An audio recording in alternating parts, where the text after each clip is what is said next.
Great, welcome everybody. Thank you for joining us this morning for what I think will be a really fun conversation. My name is Gates Bryant, and I'm a partner with Titan Partners. We're an advisory firm with investment banking and strategy consulting offerings focused entirely on the education market. I'm really excited today to be the moderator for this conversation, Beleaguered or Becoming, Higher Education's Path Forward in the Next Decade. When I came up with that pithy title in the dark days of January, it seemed like a great topic starter, but here in sunny San Diego, it's feeling like a bit of a daunting scope for us to cover in only 40 minutes. But this is an awesome panel, and we're going to get it done. Right, guys? Yeah. Good. Okay. So without further ado, I'm going to quickly introduce our panelists, and then we're going to jump right in. We have Barbara Mistick, who's the president of the National Association of Independent Colleges and Universities. We have Stephanie Khurana, who is the CEO of Axum Collaborative. We have Courtney McBeth, who is the Chief Academic Officer of Western Governors University. And we have Ted Mitchell, who's the president of the American Council on Education. So we're super excited to hear from all of you today and want to jump right into the conversation. So there's no shortage of evidence about the ways in which higher education is beleaguered today. It's having a moment of challenge. We have demographic challenges, completion metrics that have been stubborn to improve. We have financial challenges for large and small institutions, both public and privates, and a variety of challenging regulatory and policy dynamics that are emanating from both the left and the right, and well-covered sentiments of dissatisfaction from students and employers. So yeah, beleaguered might be an appropriate characteristic that summarizes some of those challenging dynamics. But we're going to sort through that long list to see if we might align on what's solvable. At the same time, higher education is becoming increasingly more nimble. So that becoming part is exciting too. We have the opportunity and evidence that the sector is becoming more responsive to serve new types of learners, more willing to adopt new forms of pedagogy supported by new technologies. So at the center of this beleaguered versus becoming tension, I think is really a question that I'd like to start our conversation with this morning, which is really about expectations. So in many respects, our sector reflects the broader challenges that we're facing today as a society. And so in one sense, like, should higher ed be the enabler of change, or is it going to just reflect some of these sort of systemic challenges that we face as a society? So it's a big question to get warmed up on, but I know we can jump right in. And so I'd like to start with Ted, if I could. With this question: what is the appropriate expectation or obligation of higher ed to serve learners, employers, and society at large? And how would you prioritize these three communities: learners, employers, and society at large? And then we can jump in and go from there. So Ted, could you lead us off with that question? Sure, I'll try. I'll try even harder with the microphone. It's on. You're good. Are we good? Good. So sorry I was almost late. I was on the phone with the president of Columbia University, who is being grilled in Congress today. So we can talk about beleaguered from her point of view. Yes. But I'll leave that for later. So listen, I think the responsibilities for us in higher education are enormous, and I think that the fundamental issue facing American higher education is that we haven't been living up to them. We haven't been living up to any of those. We haven't been living up to our responsibility to students. The completion rates, I'm looking out at a lot of friends for a long time. Completion rates in American colleges and universities have been stagnant for 30 years. Think of all of the promises that we've made to each other over the last 30 years that we were going to have this thing that was going to help make a difference. Guess what? Here we are. We're still here. So we're not serving learners. We're not serving the traditional learners. And as we'll hear from Courtney later, we're just starting to emerge in ways that we can help, quote unquote, non-traditional learners. So that's one. Employers, there's been a growing disconnect between the world of the academy and the world of work. The most nimble and important institutions are closing that gap, but we're not close to that yet. And then finally, serving society, key to that has been making sure that higher education is a step or a step ladder to the American dream. And here too, we're stuck. We've had over 30 years of enabled affirmative action in this country. We're done with that now. But during that period, we didn't fundamentally change the identity of today's college student. So we lost 30 years of opportunity. We'll never get that opportunity back again. So we have to do that. So that's one. Two is we have completely lost sight. Sorry, bad day. We've completely lost sight of our responsibility to educate democratic citizens. That becomes an afterthought. There is no civics in K-12 anymore. Our students are coming to us from the most segregated neighborhoods ever. They're coming to us from the most segregated schools since Brown versus Board. And they're coming to us from a life in social media that silos their experience to only people who agree with them. Is it any wonder that our students don't have the muscles, the intellectual capacity, the habits of mind to be able to engage with each other on tough issues like Gaza and whether it's birth control, abortion, Gaza, you name it. So I think we're at a moment of reckoning, which is somewhere between beleaguered and becoming. And if we don't take this moment seriously, I'm worried that beleaguered is going to be the order of the day. But I'm incredibly hopeful that this conversation will be a part of us all becoming. Can I go to the other side of this? I will be optimistic to Ted's pessimism and say that, walking across the room this morning just to join you in the green room, I heard somebody say, the reason I love being in this sector is because I see students change. I see the transformational nature of higher education, and it inspires me. I heard that from somebody at one of these tables over here on the right this morning. And I think that is true. I think people hold that at the heart of this. If we serve learners appropriately, then learners are better members of society. And we have all sorts of proof of that. It's not just that learners earn more money. We know that that is generally true, given that college graduates earn on average $1.2 million more, contribute back to our economy, back to our society via increased taxes on a regular basis. We also know that employers like to hire college graduates because they're looking for critical thinkers and problem solvers. They're not just looking for the current need of the workplace, but they're looking for this long-term career person. And so what we're doing is really preparing people for careers. And for careers today, the Department of Labor Statistics says on average you'll have 12 jobs across your career. So we're not just preparing our learners for that first job, but we're preparing them to contribute for a very long time. And then their contributions to the society are greater civic participation, greater voter rates for college graduates than for non-graduates, lower unemployment rates, more participation in volunteer activities at about 25% more than those who were just high school graduates. So there is tremendous value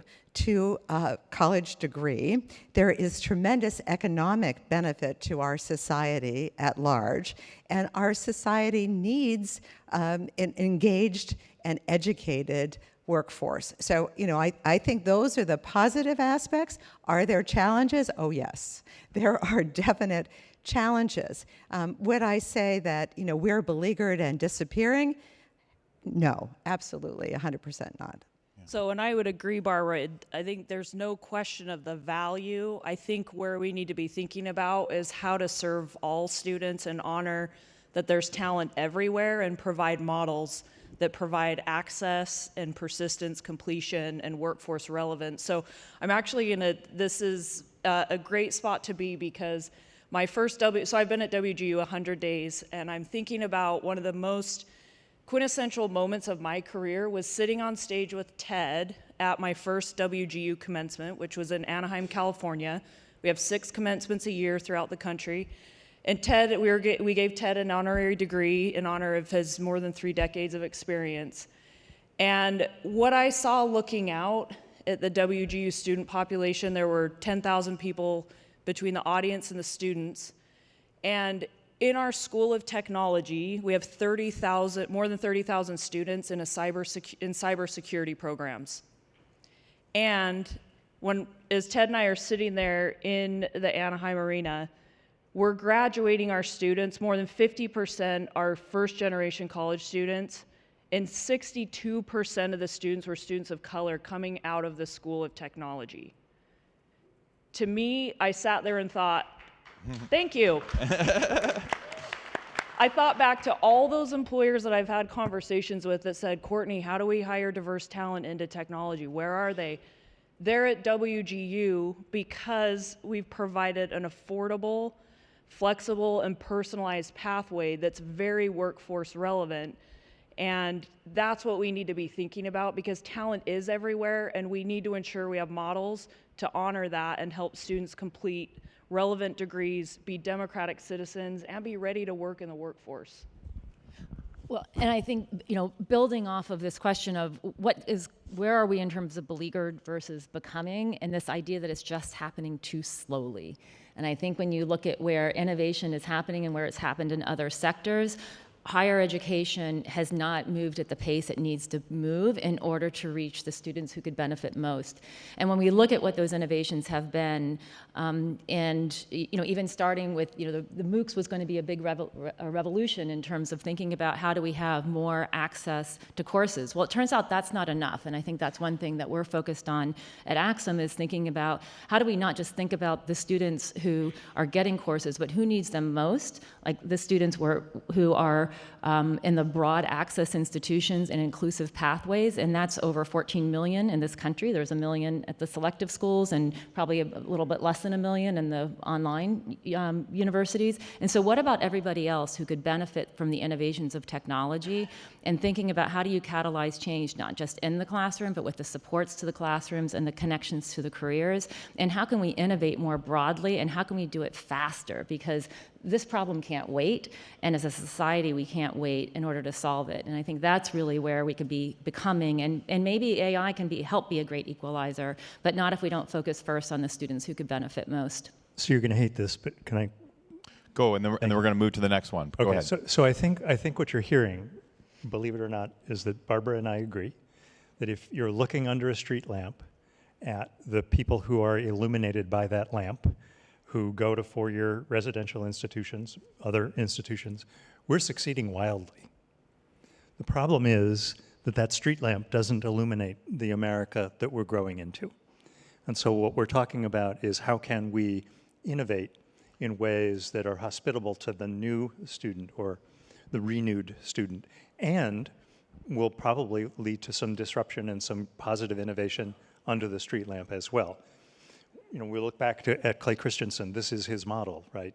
Is that disruption and innovation happen in underpopulated markets for adult students, for adult learners, for career changers, et cetera. And that is happening everywhere, and it's very, very exciting.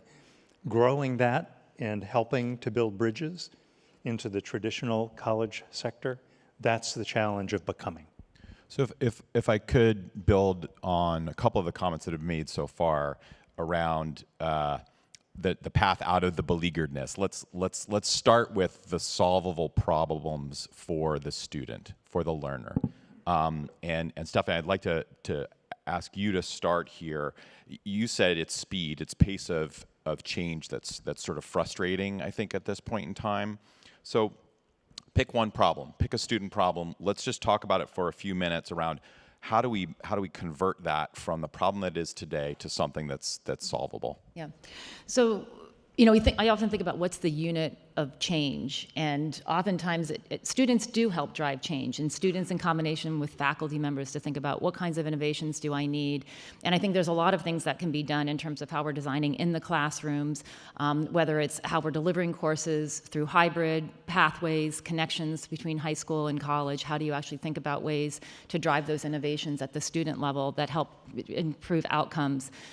I think there's opportunities to actually think more about a student-facing view of what's needed. So if we think about in healthcare, 15 years ago, there was no such thing as a patient portal that you could actually get your information on and see your own lab tests, your own records. And why can't we do that for students? Why can't we have a more ubiquitous way to look at how am I doing and progressing on my path that I want to actually pursue, whatever pathway that is, whether it's a 4-year residential pathway, whether it's a work-based pathway, and actually have the student drive their trajectory with the right types of advisings and supports that then connect to jobs that they know will earn value for them and the families that they have. And so I think the students need to be at the center of that innovation. But that's not enough, because that can often happen only at an institutional level. We have to really think about the systems level now, and what can we do as states and community members to connect these broken pathways and silos between the high school, the post-secondary, and the work. And until we bridge those silos with the student in mind, it's going to be very hard to break through this problem. I think there's actually been a fair amount of progress that's happened on opening multiple pathways to students. So as Gates mentioned, I work with the independent sector, and that independent sector is 1,700 institutions across the United States. Actually, we have member institutions in 393 congressional districts, so that gives you some sense of the scope. I really like to say that America is a nation of college towns, and we represent those college towns. So we have, large research universities, we have specialty schools of art and design, conservatories of music, the whole gamut, historically black colleges and universities, all that are serving students in very different ways. So just last week, I was on 2 campuses, one that was building a CHIPS center and doing lots of interesting research, another one that was building a nuclear reactor that was going to connect to healthcare purposes. So when I wander around, I see so much innovation on campuses. I think it's hard to get a sense of that globally because there's just so much noise out there today. Ted and I, we get the great privilege of working very regularly with the Secretary of Education and the Department of Education, sometimes on good outcomes and sometimes on not so good outcomes. We'll go into that one later. Form right here if anyone wants to fill it out. We won't go there this morning, but maybe we will. But one of the things that we've worked on that I think has been illuminating has been transfer pathways for students. So, it's interesting to me that we have had vibrant transfer pathways from community colleges to 4-year institutions for 40 years. And some states have spectacular programs. I think one of the difficulties for us is they're not universal state by state. And so we have so much differentiation in the system overall. But, in our own sector, I think we work very hard to be the best that we can be. So our completion rates in the independent sector are the best in the ecosystem. Folks really are committed to working with learners and making sure that they're delivering in a way, whether it's an adult learner or a student learner, in a way that is accessible to that learner, accessible to that community. So there are lots of ways that we should unify these systems across the country and find the best practices that are working in various states and be able to distribute them. So I don't think we should lose the individual nature of what we do, because students learn in different ways. Learners have different styles of learning, and the diversity of our system is the gem of the U.S. system of higher education, and we have to hold on to that. So I'm hearing so far, we got a universal degree plan approach, if I may, just summarize it briefly. We've got better transfer mobility systems and policies in place. Courtney, do you want to add to the list of problems you want to tackle for the student? Sure, and I love this student-focused perspective here. So maybe I'll just mention 2 additional things on a very sort of pragmatic, student-centered level, which is, one is personalization. What does personalization mean in terms of the enrollment experience?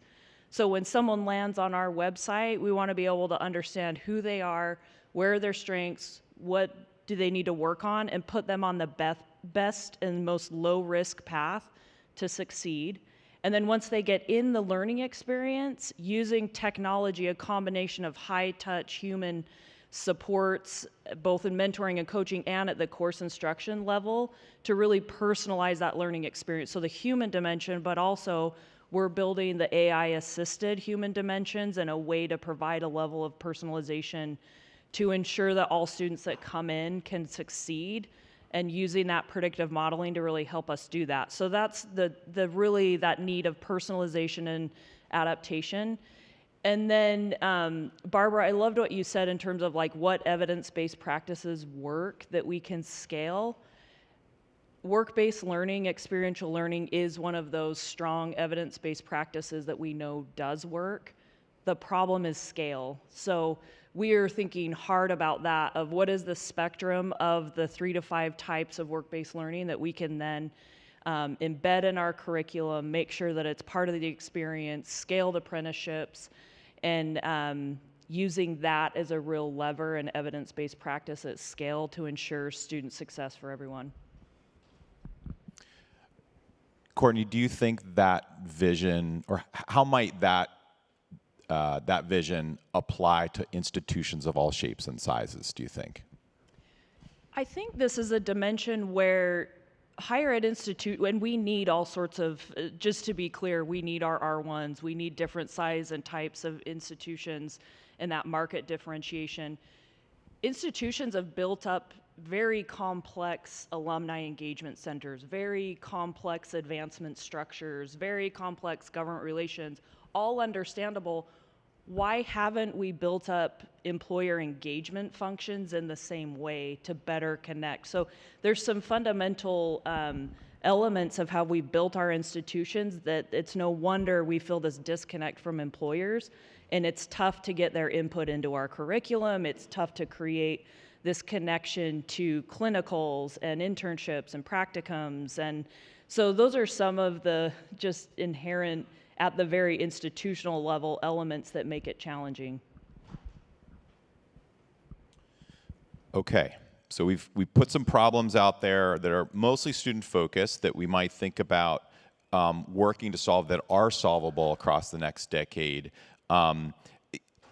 Let's talk about how those solutions to those problems might sort of predict what we think the sector is becoming. At my opening comments, I talked about some characteristics we might like to see in the sector going forward, and have some evidence that it's happening even today, is responsive, nimble, ready for experimentation for the purpose of improvement.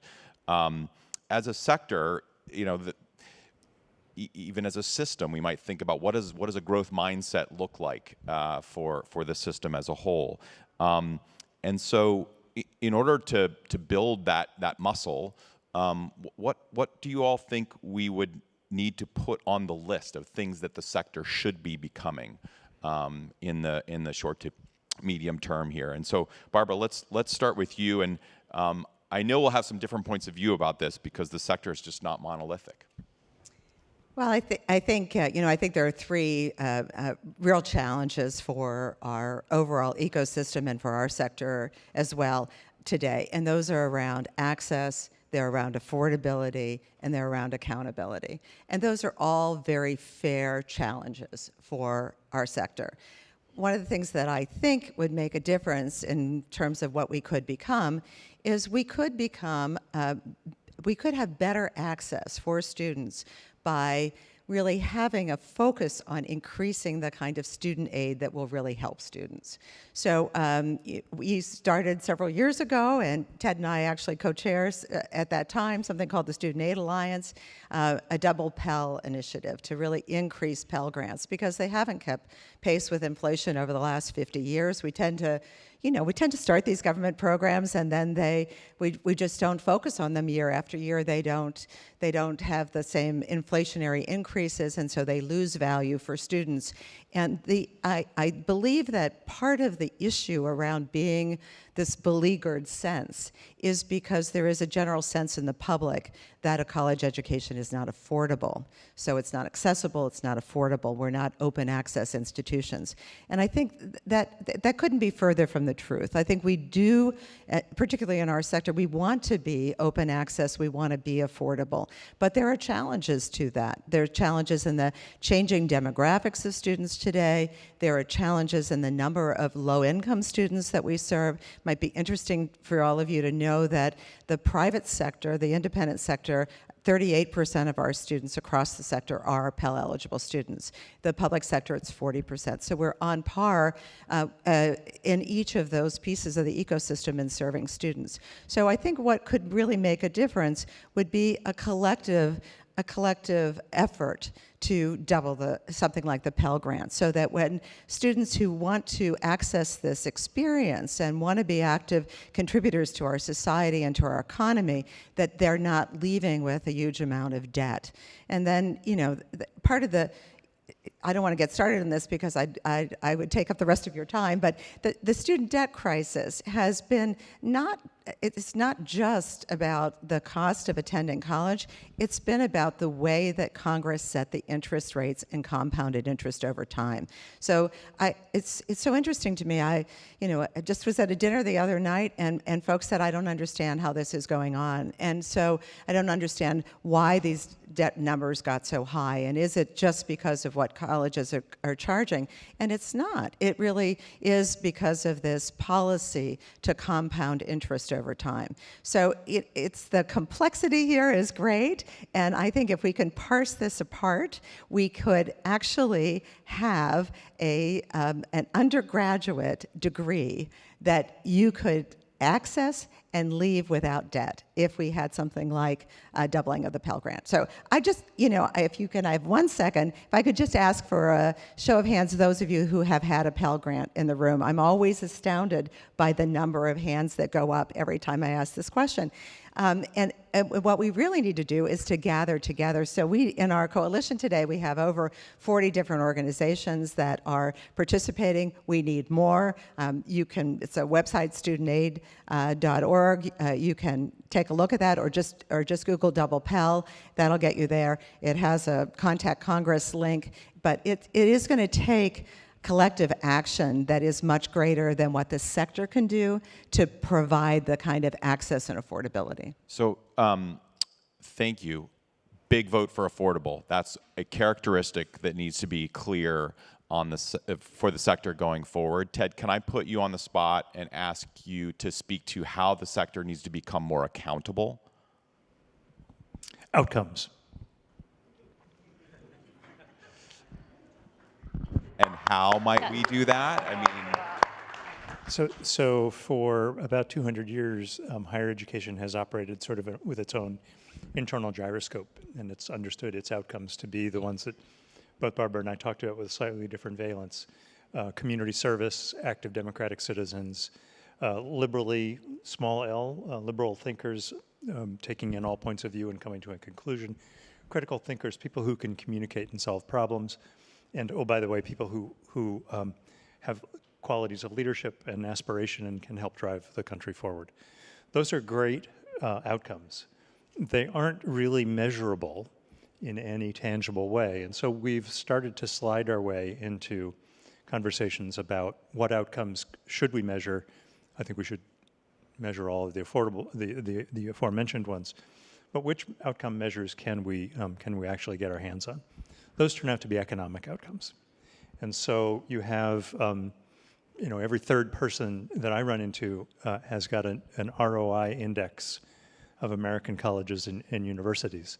That's one, and it's a very crude measure of outcomes.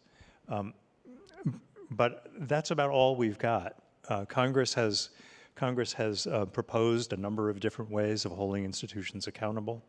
One that will go into effect next year is a bright light accountability that will ask every institution, and Barbara and I are busy trying to get the federal government to delay the implementation of this because our institutions have other things to do, like getting students aid. But it will measure the economic outcomes of graduates of every program of every college in America. So that's a kind of accountability. We're working on a system-wide accountability system that came from the Carnegie Classification of Higher Education. For how many of you is that the first time you've ever heard those words in combination? Oh, good. So we know that Carnegie Classification System has been the way that institutions have marked themselves. Unfortunately, they have associated quality with some categorical distinctions. So R1 seems to be what everybody wants to be when they grow up. And that's only, R1 is really important. It's a research designation. It says you do a lot of research. It doesn't say whether that's any good or not. It doesn't say whether students graduate. It doesn't say who your students are. It just says you do a lot of research. And so we're switching the Carnegie classification system to now measure social and economic mobility. So every institution in the land will be gauged on and categorized according to the social and economic mobility of its graduates. That's accountability. And in order for that accountability to be effective, there needs to be consequences, there needs to be impact as it relates to performance, overperformance, or underperformance. So what are your all's views about how that should play out? Well, so the Carnegie classification system is the plumbing for everything from U.S. News and World Report to the way federal funding agencies assign funding to grant applicants, to the way that states who have performance-based funding metrics allocate state funds, and my favorite, it's the way collegiate sports associations, conferences, allow people in and out. So, this could have major repercussions on name, image, and likeness. I'm hoping that I get to be the beneficiary of that. Come on, that was funnier than that. But as we change the plumbing, we will change the behavior of philanthropists and states and the federal government. And that then will create new incentives for institutions to build systems that really do support bringing in a broad spectrum of students and graduating them in place on time with employment. And are you going to go for your name or your image or your likeness? Which one? Image would really always be bad, and likeness equally, so I'm just going with the name. Yeah. TED has a really resonant thing to it. There's a logo. I'm going to push this. You're going for it. Stephanie, you want to jump in? Well, I think, it's the incentives that come from the top, and then you think about how do you then build the capacity within the institutions in order to deliver against it in ways that are actionable. And a lot of these institutions are so under-resourced. I mean, when you're talking about all the different departments and programs, a lot of schools don't have any of that. There's no institutional research capability. There's very limited IT capability. There's very limited ability to take data that even exists, like CAST data or others, and to make use of it. And so I think that's another area of investment that's also we can innovate around. How do we use capacity building and shared resources to do across multiple campuses? I'm seeing Ed out there for UNCF that does the capacity building. There's other ones that do it across community colleges. And so I think that we have this opportunity to use the incentives and then design the systems and the technologies and the human capabilities to then be able to share more resources and thinking about how do we allocate these scarce resources across the institutions in ways that actually deliver the outcomes that we want with the people who are driving it, whether it's the students, the faculty, the administrators, the employers. And it's a chance to kind of reimagine what's possible in terms of how that happens. It's a catalyst. And, I think about if somebody told me, in the early 1900s that, you could get to California in 6 hours, and all you knew about was a car and maybe a train. And you'd be like, no way, that's just not possible. You can't get to California in 6 hours. And because we didn't imagine what planes were. And I think we have to imagine we're in that moment of thinking about what could we be if we think about the problems and break it apart and put it back together with a little bit of ingenuity, because we can't invent it from scratch. We want to take advantage of what exists. And how can we actually think about how change can happen and how it can happen in a transformative way for our students and happen faster? The only thing that we can't do is to measure this success by the very first job that a student takes, and that's one of the things that that the department is looking at now, and I think that is very short-sighted. Last night I had a conversation with one of the sponsors here, an attorney who told me his first degree was in art and design, and he's now a lawyer at a firm, and how concerned he was for art and design schools. It was interesting to me when the Secretary of Education, Secretary Cardona, announced this plan about measuring success for your first job out of school, and looking at the salary differential and salary differentials in states, and then the very next day talking about the fact that we need more teachers in the nation, and many teachers wouldn't meet the metric of the salary that you'd need to have in that first job out to not be in a low-value program. So we have to be very careful as a society that we don't decide based on a very short-term perspective, something that is a very long-term benefit. What we're doing is creating lifelong learners who will learn a living over their lifetime, and we can't measure that the minute they get out of school. So we're winding down on our time here, and so the next 4 minutes, we're going to cast a vision for the future. So we can get this done, I'm confident. Predicting the future is a little bit of a tricky business. I like this quote that all prophecies about the future are signposts pointing into the fog. So I think we do this with a certain measure of humility. I find it actually helpful to look back a little bit if you need to look forward. And so would we have predicted in 1997, when Western Governors was founded, that it would grow to serve hundreds of thousands of learners today in a really unique learning model? And so, Courtney, can you take just a minute or so to speak to how the conditions that created WGU have in turn catalyzed growth over the last 20 plus years, and what might that tell us about the road ahead, do you think? Sure. Well, our current leadership gets to stand on the shoulders of visionary giants like Mike Leavitt and Governor Romer of Colorado. We had at that time a new technology, the internet, and 2 visionary governors and a handful of more that really took that state-based approach from the top down to say we need to think differently about how to deliver higher education. And then also there was this innovation mindset, and I think early on we had to be really scrappy. We didn't have all the money there to figure this out. And so sometimes that's another way to kind of think about what we were talking about earlier, where resources flow is sometimes you can be more innovative when you have to be scrappy and think differently about things. So I think we are at this moment of what's going to happen with AI? How do we leverage that to be this next frontier? To imagine how it can improve what we're currently doing to make our learning and our student journeys more personalized and adaptable. But we also need to be imagining what can the future be, and that's what we're trying to do at WGU, is keep that innovation mindset to say, let's continue to improve what we're currently doing, but also cast that vision of what is the next future of providing the most affordable, flexible, personalized, adaptable learning experience that creates great citizens and ones that can get jobs and that can continue that earning trajectory. And I think what's maybe unique for us to think about is we've primarily served working learners with some college and no degree, and we are increasingly having more first-time college students, younger, rising talent come to us. So it's imperative upon us now at our scale with hundreds of thousands of students to think about how do we provide that not equal to but equivalent experience to an on-campus experience to create that social dynamic, the engaged citizen in a digital setting that can really set up society for what we need to have a thriving families and communities and society. And so I think it comes down to sometimes the scrappiness, thinking outside the box, being innovative, and WGU is based on strong gubernatorial leadership to help give the state pressure from the top and then the innovation from the grassroots. So we need grass tops and roots. Some signposts there to be thinking about for the future.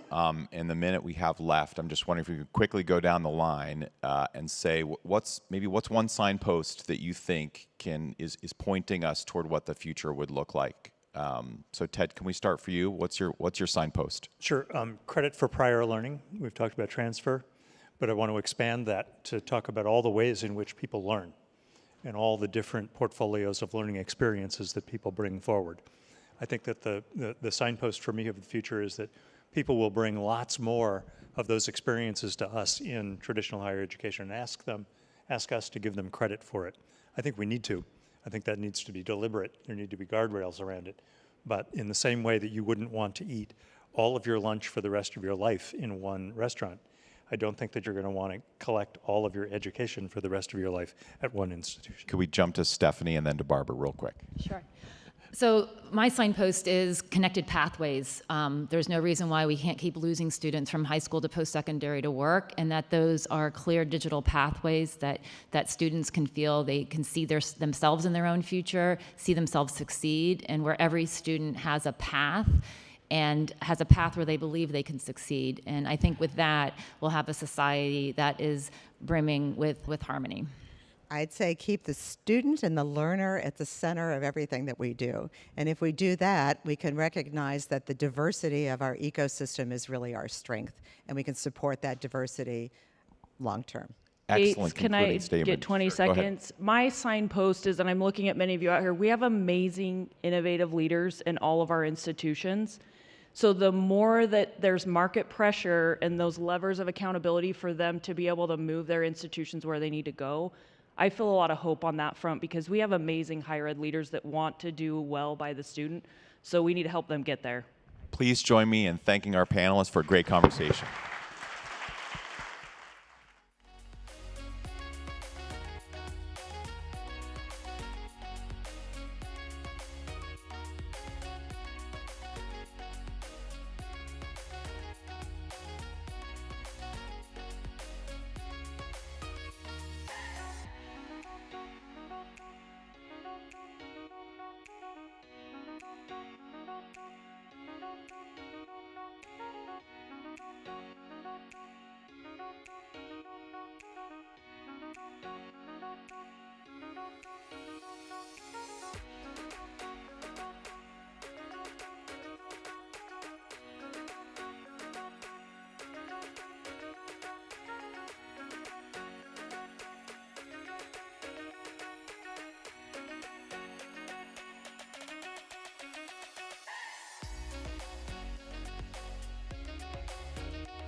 Please take your seats. Our program is about to begin.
All right, well, welcome everyone to this panel on K-12 as an engine of economic development. I'm so thrilled and honored to be up here on the stage with these four fantastic leaders. My name is Nick Rodriguez. I am the CEO of Delivery Associates. Our organization's mission is to help governments, nonprofits, and philanthropies deliver better results through better implementation. So today's topic is very close to my heart. So why are we here? It's no secret that regional and local economic development is a huge priority. And that priority these days is being matched by historic investment, investments in innovative and equitable economic development. To give you just one example of that, consider the $280 billion being invested in communities through the CHIPS and Science Act by the federal government. These are the kinds of investments that are focused on tomorrow's jobs. They're in industries like quantum computing, semiconductor manufacturing, clean energy, things like that. In order to actually unlock the potential of these investments, communities are going to have to do two things. They're going to need to actually create the conditions to deliver and create those jobs, and they're going to need to build the talent pipeline that allows those communities to fill those jobs with their own. Now, on that second piece, what we're talking about here is the fact that K-12 education systems and a deep partnership with them, between them and communities, is essential to building that pipeline. So that's the promise and the opportunity. But as you can imagine, there's a challenge. I think it's no secret to anyone in this room that collaboration is really, really hard. That actually, if you think about the historic track record, K-12 and other sectors tend to operate in silos. So that's really the driving question of our panel today. What would it take to change that? What would it take to conceive of economic development in a way that involves K-12 not just as an afterthought, but really as a driving force, as an engine of economic development? So to get us started, I'm going to start by actually asking the audience a question. So who here works in some kind of a K-12 education system in some capacity? All right, give yourselves a round of applause. Okay. Thank you for being here. All right.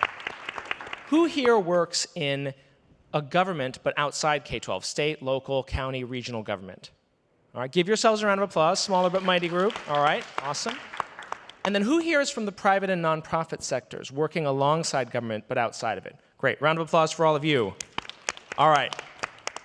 So we have all of your viewpoints, right, of this mix represented up here on the panel. Just like to introduce our panelists briefly before we get started. We have Randall Woodfin, the mayor of Birmingham, Alabama. We have Donna Deegan, the mayor of Jacksonville, Florida. We have Corban Tillemann-Dick, the CEO of Maybell Quantum, a company in Colorado. And we have Dr. Katie Jenner, the Secretary of Education for the state of Indiana. So a little bit about kind of why I'm here and why we're here. So I said I lead this organization called Delivery Associates. We specialize in helping with better results through better implementation. And through that, we are privileged to lead a program called the Community Funding Accelerator. The purpose of that program is to help communities across America to access federal funding in order to deliver better outcomes in K-12 and workforce through community collaborations like these. And so in that, we've had the privilege of walking alongside these leaders as they've grappled with these questions of how to make that kind of collaboration happen. So my first question is to our two mayors, Mayor Woodfin, Mayor Deegan. As mayors, you have that bird's eye view of looking at the whole ecosystem. You're the ones also who are often called on to set the table when it comes to building collaboration. So as you look at the work ahead of you, as you look at this changing job environment, the emerging technologies, and all these other trends, what are the biggest opportunities that you see in the push for career-connected learning from K-12 systems in your communities? Well, look, to take it back just a little bit, I think that we have to, at least from my community, recognize where we are. We have the largest city by land mass in the U.S., 850 square miles. We have a large urban school system.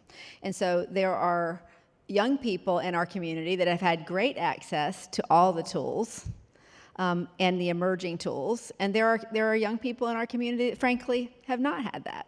So what I have focused primarily on since getting into office in terms of education is making sure that every student has the access to the same types of tools that they need to be successful. Are they connected to those tools? If you're part of a university system, you're very likely connected to those schools, to those tools. If you're not, you probably aren't. And we have a large number of young people who are not connected to those things. So it's about creating the partnerships that are necessary, and that's what we've tried to do. Everybody in this room represents one of those segments of population that we have brought together in a variety of ways to try to increase opportunities for students. One of the things that I'm very excited about, in addition to what we're doing K through 12, is that we want to create for young people more graduate opportunities as well. And we've got the University of Florida that we're bringing in to create a campus that will focus on really more of the industries of the future. But we're partnering with not only different educational entities, but with our business community and with our nonprofit community. On ways for employers to bring in young people to help train them up for the opportunities that exist. But they have to first know they're there, and then they have to believe that they are available to them. And that may sound fundamental, but there are a lot of young people that do not believe that those opportunities exist for them. And before we can ever get to step B, we got to check the box on step A. Thank you so much, Mayor Woodfin. So picking up where the mayor left off and starting with step B, I think what we did internally first at City Hall, which was we blew up the way we viewed economic development. We actually recreated the entire process, and we actually changed the name to the Office of Innovation and Economic Opportunity, IEO. But the whole notion was to center it around people. Literally before this panel, there was a conversation on the other side of that wall during the previous panel. And we were talking about you because you don't like politics. You got into this because you like policy. And the other P word came up outside, which is people. And we literally say every day we're putting people first. That includes our youngest generation. So there's a table right here. It's a mix of everything you called out. I have government folk, I have people in the nonprofit sector, and I have those in the economic space.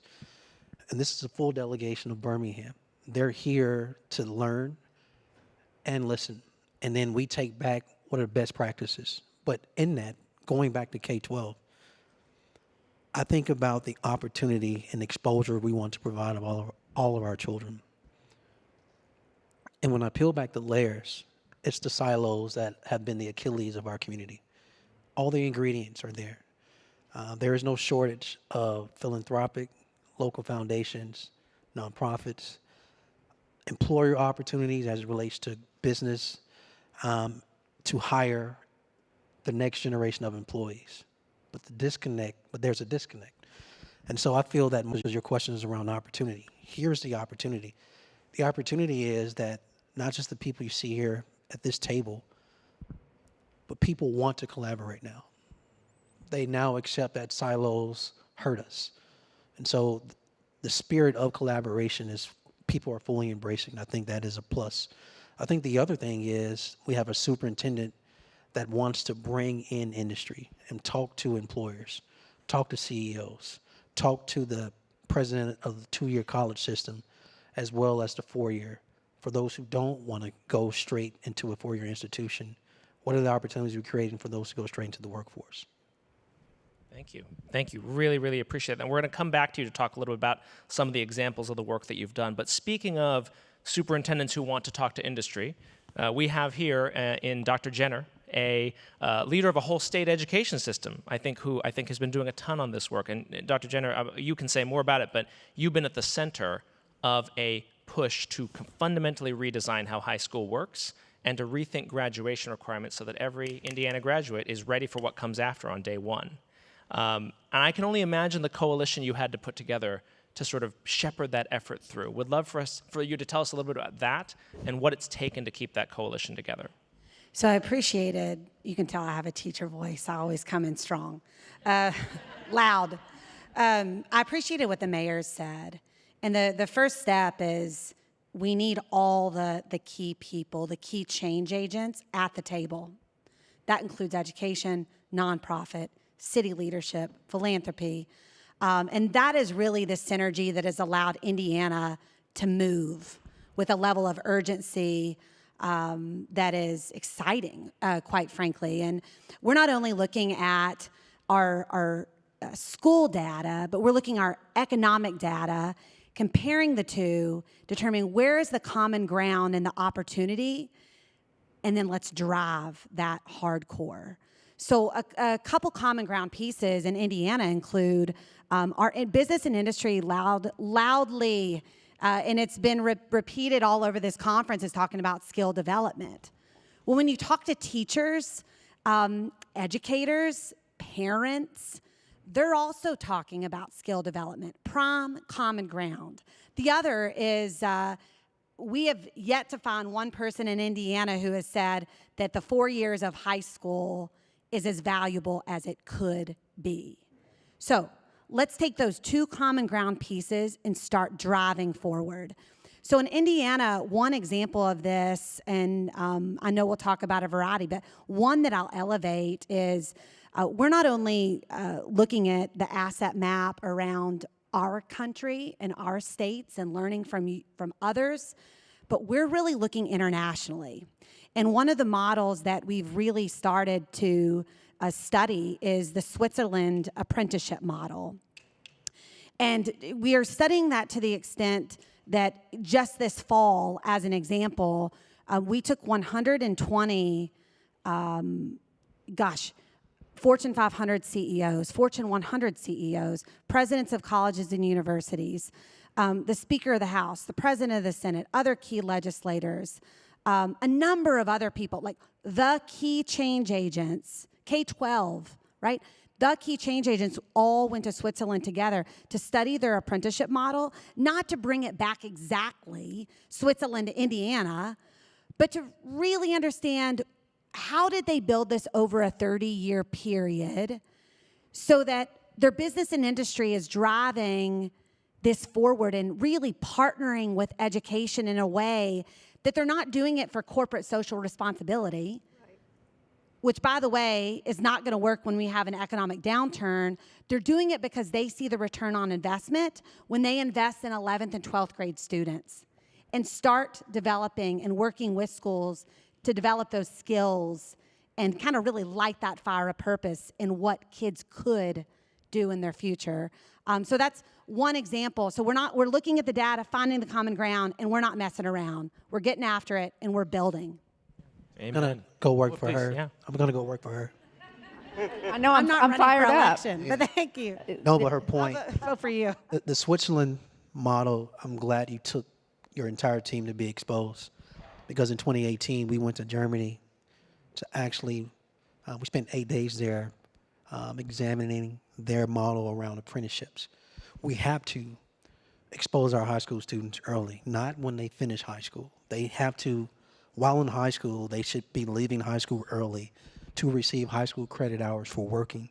They need the exposure and opportunity before they ever finish if we want to create the pipeline to employers. Awesome. So there's a theme here about learning from others. Obviously, we can learn within our country, but also outside of it.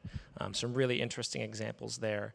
And so our last panelist, Corban, is talking about you lead a company in the very, very dynamic and fast-changing quantum industry. And at the same time, you signed up a little while ago to help found a coalition that is responsible for helping to build a $70 million tech hub for the state of Colorado. So you signed up to do that on top of a demanding job. I'd love to just hear a little bit about your motivation to do that. Why was that important to you? Yeah, the motivation to do that is that quantum is so early in the journey that we can invest now to get things right in a way that'll last a century. So most folks in this room, I assume, are not familiar with what a quantum computer is. And that's fine. That's great. We don't need you to be familiar with it yet. But right now, every time you hear about something new in technology, AI, blockchain, the metaverse, all of those are different ways to use the same computers that we've been using for 70 years. They've been getting better, they've been getting faster, but they haven't fundamentally changed. Quantum computing is a reinvention of what the computer is. And it will fundamentally change civilization in as profound a way as anything we've ever done as a species. Up there with the agricultural revolution, the industrial revolution, the technology revolution, this will be the next big step. And the skills required for this are different. They're fundamentally different. The way you think about the world is fundamentally different. There are two laws of mechanics that govern the world. There's classical mechanics, where you throw a ball up, the ball comes back down. We're all kind of used to that one. And there's quantum mechanics that we don't have to think about day to day, but that is going to be absolutely essential to solving the most critical challenges, ending infectious disease, ending cancer, turning back the clock on climate change. These are things that will be enabled by quantum. Now, right now, we can make investments to make sure that the quantum future is inclusive and diverse and equitable. We can make investments to make sure that the quantum future happens here in the United States instead of in China or other nations that aren't so friendly to the United States. And if we don't make those investments today, others will. And so that's why when this opportunity came up through the CHIPS Act and working with the CFA to pursue this tech hub and make sure that the investment didn't go primarily to R1 institutions pursuing, funding PhDs, but instead it went to elementary schools and middle schools and high schools to make sure that this pipeline starts at the beginning, and that as the quantum industry begins to expand, we have opportunities to have on-ramps everywhere along that pipeline. Because yes, when you think about quantum, you'll think about a PhD at a whiteboard sitting there solving math equations. That's an important part of what this industry is. But my company, we're 80% folks who don't have advanced degrees. Welders, machinists, technicians, folks building the infrastructure for the quantum future. And I need the folks in Colorado's public school system and Colorado's private schools and Colorado's trade schools and community colleges. I need them to know that this industry exists, it's growing, and it's a great place to have high-paying jobs that have enormous opportunity looking forward. And so that's why I'm spending a big chunk of my time talking to teachers in order to train trainers and ultimately reach these students will be the foundation of this future. It's amazing. So because as Dr. Jenner said, the ROI is there. The return on investment is absolutely there. So I'm thinking about what you said around this vision of how it's going to change everything. And then I'm thinking about, Mayor Deegan, what you said about awareness. And I'm just thinking about pick any given kid in a classroom, and how do you bridge the gap between this vision and then this idea of equitable awareness and then equitable access? Mayor Deegan, I wonder if you could speak more to that. Like, what are some of the things you've done and learned about doing that? Well, listen, I'm excited just listening to this because I have to admit, when I first read that you were going to be on this panel, I thought, I don't know anything about this quantum, So I started trying to research so I could have something. But what you just said, I think really touches on what we're talking about here. So we have, I think, in Jacksonville, 17,000 kids who are not, they're not thriving in traditional education, okay? And we're looking for ways to reach those kids. And if you look at all of this stuff, like you said, you don't have to understand it on that level, but what these kids need to know is there are pathways. And some of this new technology is going to create a way for you to excel and make a great living and do all those things you're passionate about. And you don't necessarily have to have a college degree to do that. And obviously, I am all for everybody getting as much education as they want to have, but ultimately, we just want people to be successful. But what I love about that is if we can through our partnerships with our philanthropies and our businesses and some of these programs that we've created to connect to these things that are available, I think it's going to be incredibly powerful for those kids who have not been interested in the normal pathway. Yeah. Because things like AI are going to change the equation on all that. You're going to have so many different ways to learn. And I think that's our challenge and our opportunity going forward. But I think if we can reach those kids with that information, and we can, that's what we're doing right now with these partnerships. I think you may be able to pull in some of these kids that said, you know what, college is not for me, or I don't have the opportunity to go to college. So 2 versions of a story that build on that, and these are both true stories. One with a employee we have right now. So we have an employee who she didn't finish college. She studied music a little bit, started a band, and then we hired her because she was working at an audio equipment store and she could solder well. And that's a test we gave her. We got her in-house, and she is phenomenal. She is incredibly thoughtful, organized, effective. And we've promoted her a couple times, and we asked her recently, do you want to go back to school and get a degree in engineering? Because you clearly could. And she looked at me and said, do I have to? And I said, no, like you're great. You're here, you're thriving. You will continue to have a pathway here. You may have more options outside Maybell if you get the degree, but inside Maybell, you have a pathway here, right?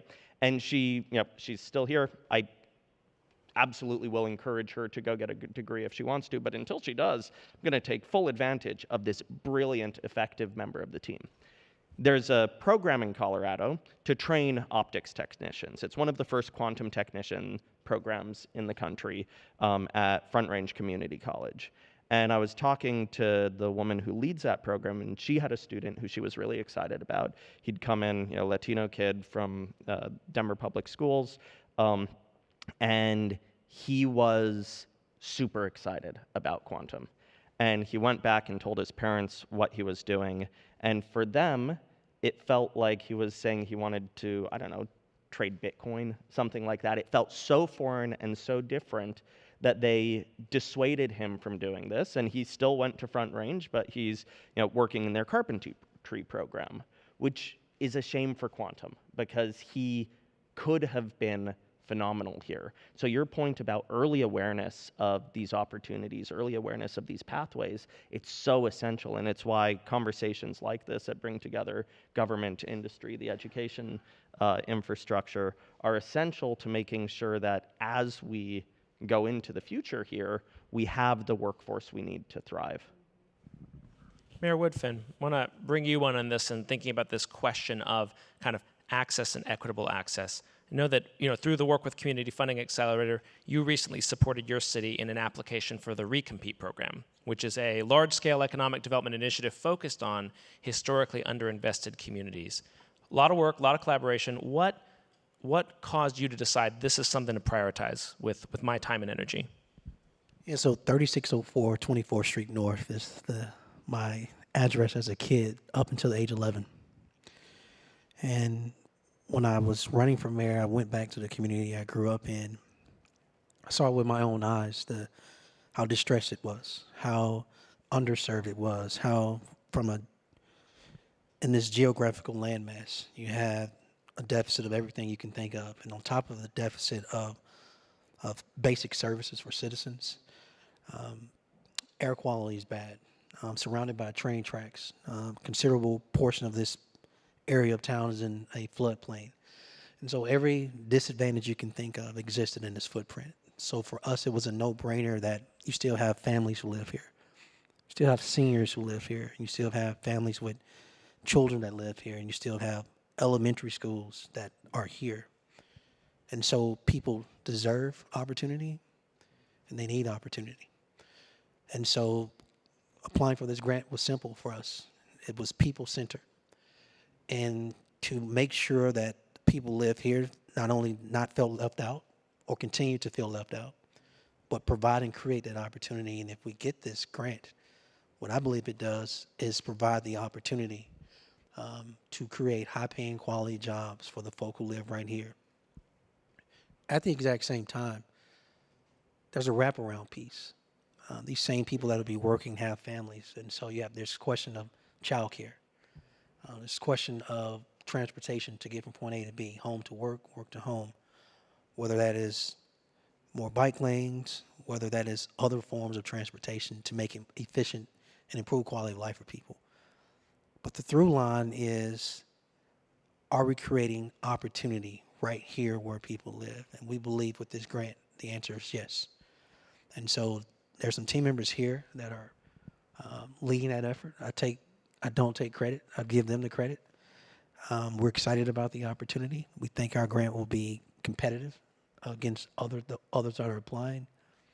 But we have a compelling story to share and tell what this grant will allow and expand opportunity for people right in community of creating economic opportunity. Awesome. Thank you, Mayor. So I want to shift the discussion a little bit. You've all talked about the work, why it's important, why you're eager to do it. I do want to talk about the challenges. What makes this work hard? Like I said, I sort of started with that. And Dr. Jenner, I'd love to just start with you on this, just to say, what do you think has been the biggest challenge? And then what are some of the things you've seen that have been most effective in overcoming it? So I have to be honest with you. I love a good challenge, and I love surrounding myself with problem solvers and not problem admirers. I usually help them out of the room. I will keep the solvers. So just, in K-12 alone, and I'm thinking back just a couple weeks ago, I was with some other state leaders in Palo Alto studying with the Carnegie Foundation what the future of high school could be. And one of the slides they put up was, the first was an 1897 transcript. You can imagine it was handwritten, the courses with the grades. Teacher had some notes. And then they put a 2022 transcript typed. That was the only difference.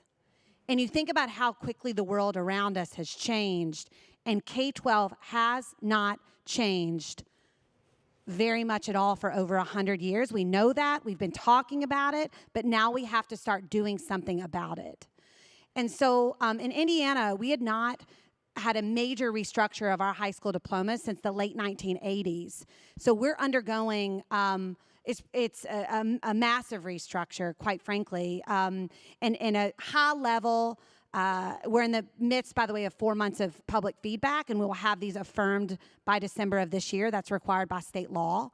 But the gist is 9th and 10th grades focused on the foundation, but it's focused on not just the foundational knowledge, but the knowledge and the skills. And we've never really focused as K-12. Skills have always somewhat been at scale an afterthought. They're really hard to measure. And you certainly can't measure them by select A, B, C, D on a test. So our foundation being focused on the knowledge and the skills for all students includes courses, and it also includes competencies. Some of the competencies are outside of school learning. And what's happening when students are on teams, whether in the, in the academics, the sports, the arts, that's where communication and collaboration is being developed, not just sitting in a classroom, which is also important. And then 11th and 12th grade is all about how do we light the fire of purpose for every unique student and really show their value and the possibilities for them. So the 11th and 12th grade is being developed based on their graduation plan. We're fortunate. We are number one in the nation. I'm saying this humbly. it's always awkward to say this. We're number one in the nation of in college credit. We have about 64% of our students earning college credit. The average leaves with 13.5 credits. When we ran the analysis, here's the economic connector. Thousands of students were within 1 in 3 classes of completing a market-driven credential of value, but they didn't even know it because we'd never built our schools focused on completing credentials of value. Now, some across our country are starting to. Now we just need to do it at scale. And rather than random active college credit, really help the student, if their unique path can allow for a completion in educational attainment, let's help them get that while in high school. It also helps affordability. And then again, the second piece that we're focused on in that 11th and 12th grade year, in addition to market-driven credentials of value, is quality work-based learning. And I led with the story about the apprenticeships, which is absolutely the creme de la creme model. However, we also have to have an on-ramp for schools to start somewhere. Because that we know from research that work-based learning experiences and getting students into those experiences absolutely benefits skill development. It also provides many of our students with a network of people that if not for that, they would never know. Yeah. So it gives me cold chills to talk about, quite frankly, because we have Indiana folks in the room. It's all about the people who are leading on the ground. I'm just trying to clear the brush and surround with problem solvers. Nick, Can I just go ahead. This is fast. No, go ahead. Nick, the Birmingham delegation is going to draft this young lady. Keep going. I was basically about to say the same thing, but I Thanks for calling me young. I think what you're hearing is for all of this marvelous technology and everything else, what really builds the skills and the ability in these students to connect them to these things is relationships. It's allowing them to build the relationships that they need to be successful. And so many of these kids have not been exposed to that. So that to me is the exciting part.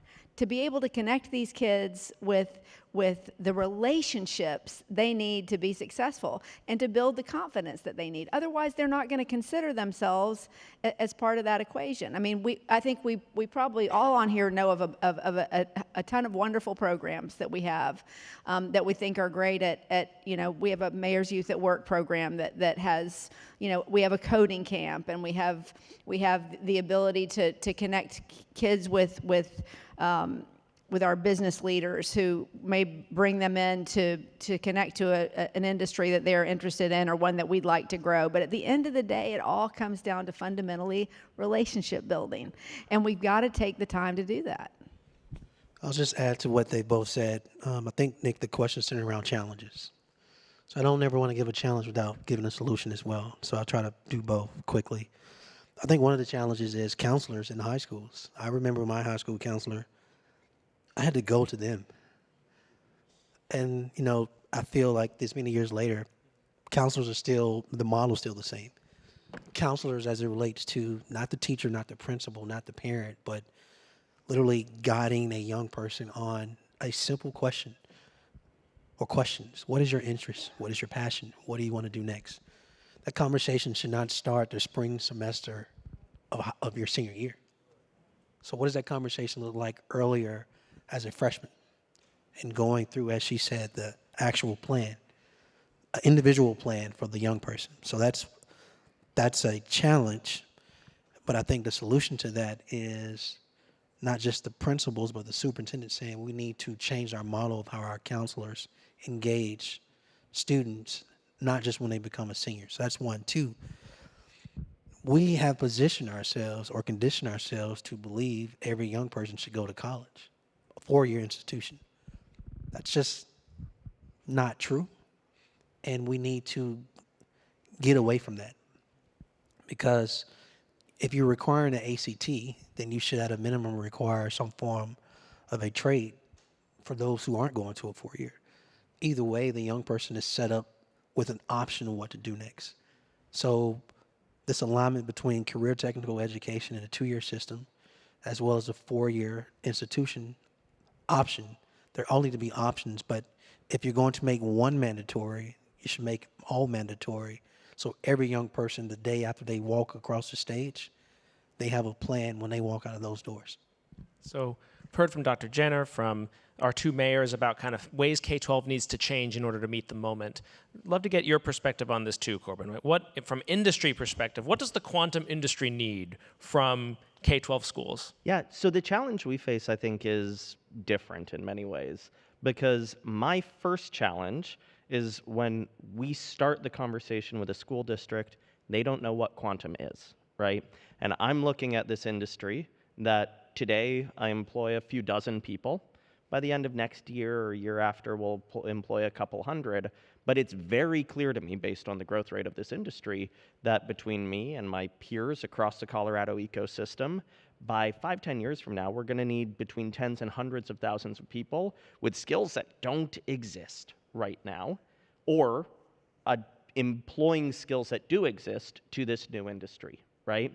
And so walking into a room and saying, we need to today, when Colorado's the largest quantum ecosystem in the country, and we've got 3,000 people working in the space, right? That is not a big number for any of you on this stage, but for quantum, that's the biggest we've got. Walking into a room and saying, we need to start shifting programming today to be ready for this quantum future is essential. Now, the saving grace, not a problem without a solution, is as we've sat down and talked to educators and leaders from K through 12 to community college, it is very clear that a huge amount of what they're already doing, you can throw a few extra words in and start to plant those seeds that will turn into quantum careers over the long run.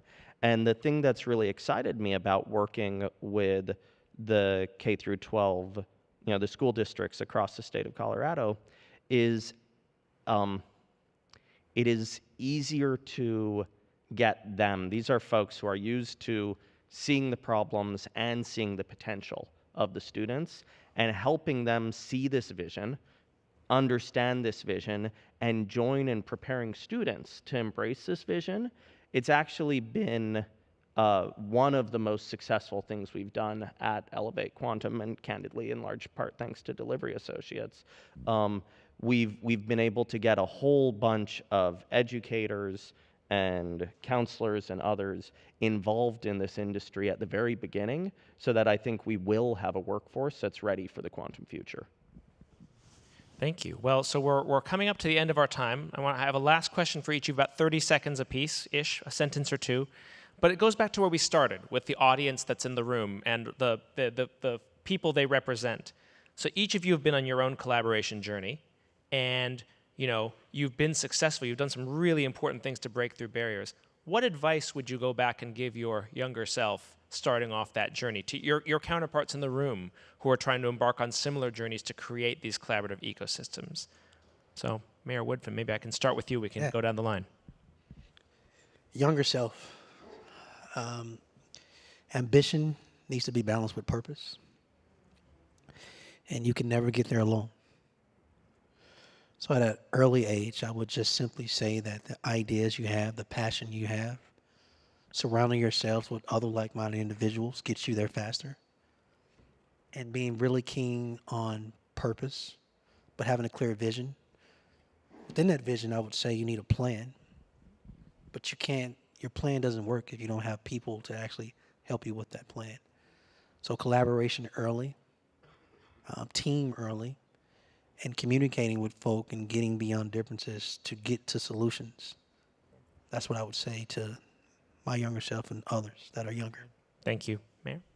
Yeah, just to build on, I think all those things extraordinarily important. I don't think there's anything more important than collaboration, but if I was going to speak to my younger self, I would say believe bigger sooner.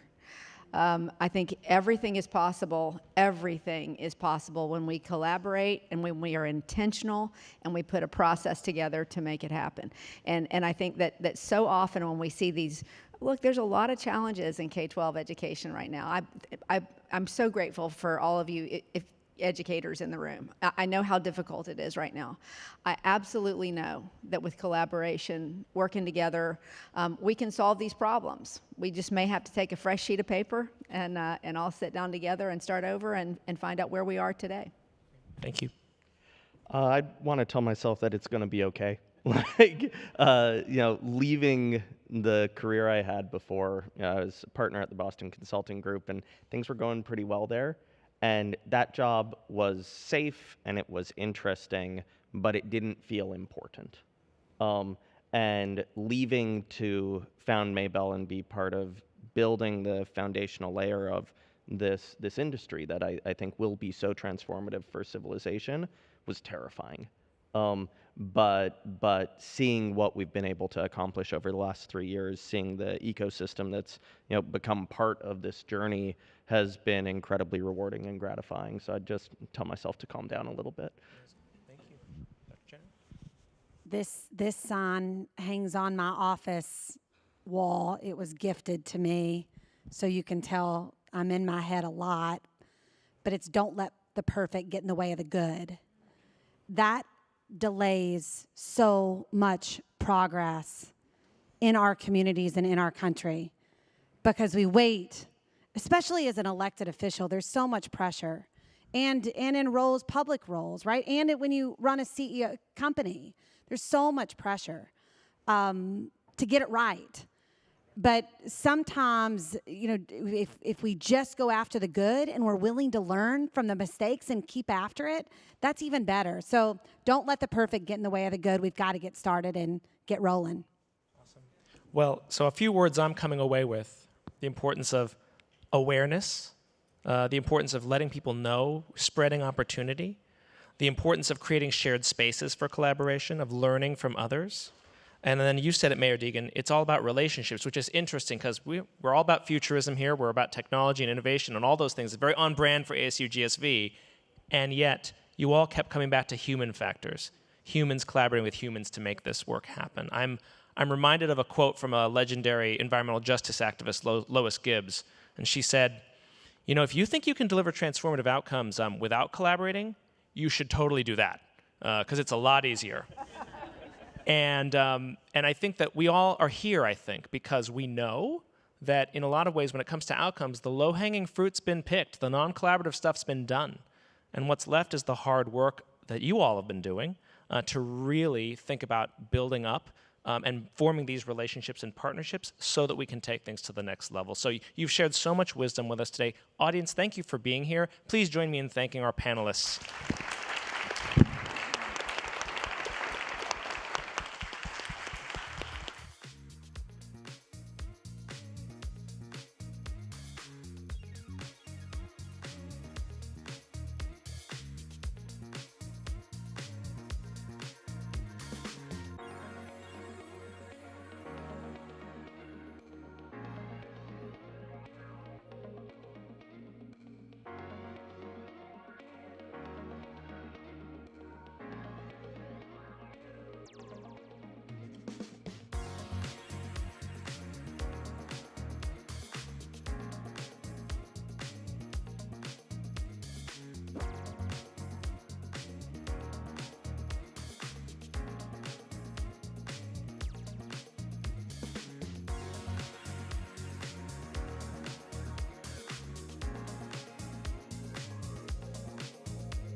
Last night was great. It's good. It's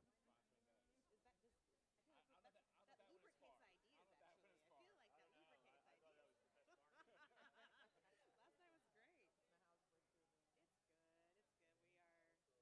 for me to walk away from this. But that is. I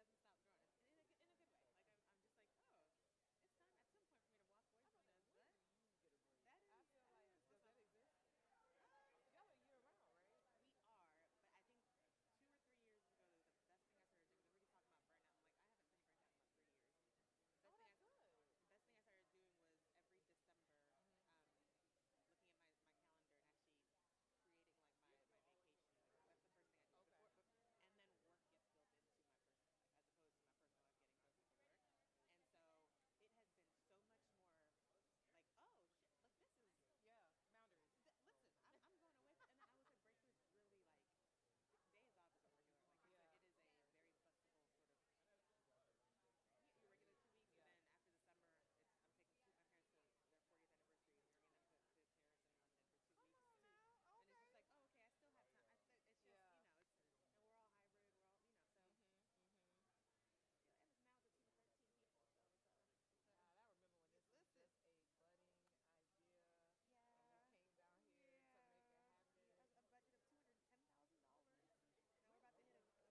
please take your seats? Our program will begin momentarily. Please take this opportunity to silence all mobile devices.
Okay, good afternoon, everybody. Hello, yes, settle in. If you're still taking your seats, come on in. We still got room, I think, so find a seat, make yourself comfortable. Welcome to the Sun Stage. If you came here from Stage X, I'm sorry you cannot get rid of me. I'm still here, but I'm really thrilled to be here, and we got a lot of really exciting speakers joining us today, so yeah, we're glad you're here. All right, so we're going to be kicking off things with a conversation on shaping classrooms of the future.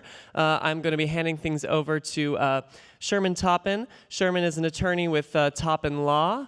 And he will be joined on stage by Nick Clegg. Nick is the president of global affairs at Meta. He joined Facebook in 2018 when it was still called Facebook. And before that, he served in UK Parliament, worked in the European Commission, and served for 5 years as a member of the European Parliament. And he became leader of the Liberal Democrat Party in 2007. He also served as deputy prime minister in the UK from 2010 to 2015. He's also the author of 2 best-selling books. He has an incredible resume. We're really thrilled to have a conversation with him today. So without further ado, please welcome Sherman and Nick.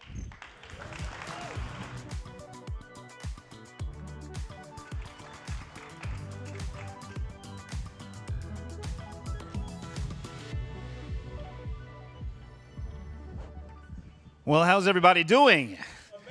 Amazing, amazing. So this is the summit is winding down, and like the old adage said, we're saving the best for last. So Nick, I'm glad to be here with you. You have no idea. This is going to be a little personal as to why I'm so excited. You may know some of this, maybe they haven't told you, but of course, I'm a lawyer now for 30 years. I went to William & Mary Law School, and that's where I teach. William & Mary, I heard somebody clap. Go Tribe. William & Mary was chartered in 1779. It's 245 years old. Now, this school has been sharing basically legal education the same way for 245 years. But last fall, I taught its first class totally in VR. Wow. Totally in VR. And there was a reason why that was possible, and this is why I have to thank you on behalf of William & Mary, on behalf of the students. It was through an initiative under your watch to support designers, and there was basically headsets. The headsets that we use were donated to Victory XR and to Victory Academy, and they basically got down to us. So here's the first time a corporate initiative trickled down to the right people. There was no budget for it, and the students couldn't afford it, but we were able to make history at that law school under your watch. So I want to thank you. And go on, tell me, and then what is it a lot better than why is VR good for teaching law? How do you teach law in VR? Well, that's the thing. VR. Listen, let me give. I can visualize, and I've been on some of these experiences myself, teaching biology, traveling through the human body, teaching plumbing or other kind of vocational trades. But law? How do you do law in? Oh, you do mock trials? Mock crime scenes? Yes. Well, the way we used it, first of all, we intended to do it so that it was like nothing else that law students had experienced. So of course, we had to do basic skills. We were doing trial advocacy. They were doing arbitration, negotiations. We had presentations in court, opening statements, closing statements, all the things that they would have to do live, they did in VR. And it's amazing to see what, after about a couple days as an avatar, or a couple class sessions, I should say, as an avatar, their personality came straight through. The way they were preparing for those presentations was exactly, and it prepared them as though they were in real court, in front of a real judge, in front of a real jury. And that was just that. But the other thing we were able to do that was very exciting using VR was to do things we could never have done. For example, we had one of the classes we dealt with, it was discrimination and whatnot. And so all the students had to change their avatar into someone else.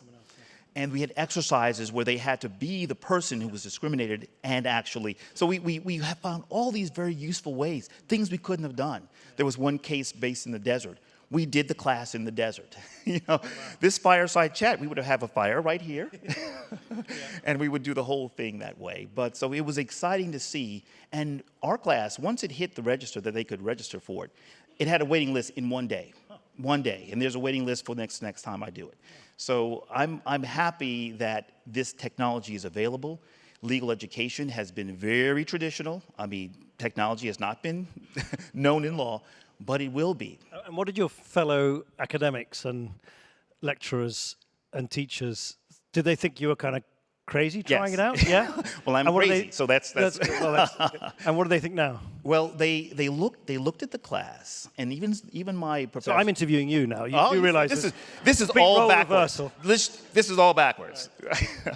So they looked at the class, even the ones that taught intellectual property and the teachers that did AI education and blockchain and all that. They were looking to see what would happen. Would students like it? Would it get budgeted next year? They're just watching. And once all of the reviews came in from the students and it was really successful, now it's like, where are you guys?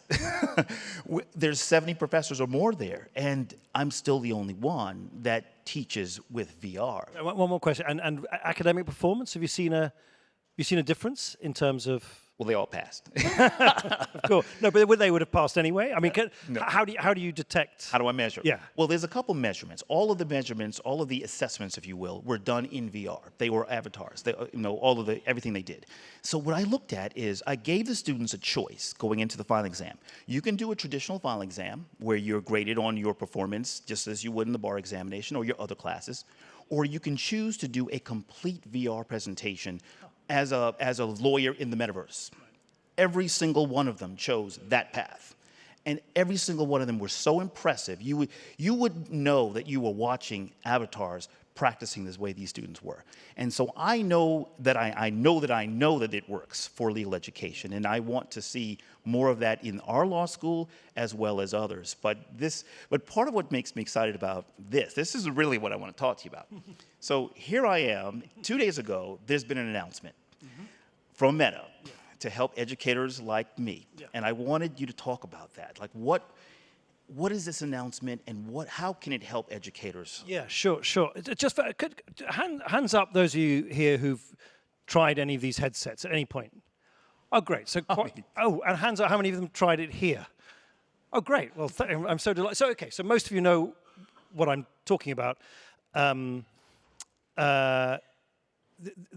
These immersive experiences, they're called, virtual augmented reality, I think, as you've just described very eloquently, most people who use it in educational settings, whether it's to teach soft skills, I read the other day that Stanford does a whole program in VR to help people get ready for interview situations when people graduate and look for work, whether it is vocational skills. I've just done a demo with a wonderful company that helps electricians, plumbers, facilities managers, whether it is teaching history, walking the streets of Rome with a class of teenagers. I think the evidence suggests, as you know better than I do, that it inspires, it engages, and it helps retention in a really quite dramatic way.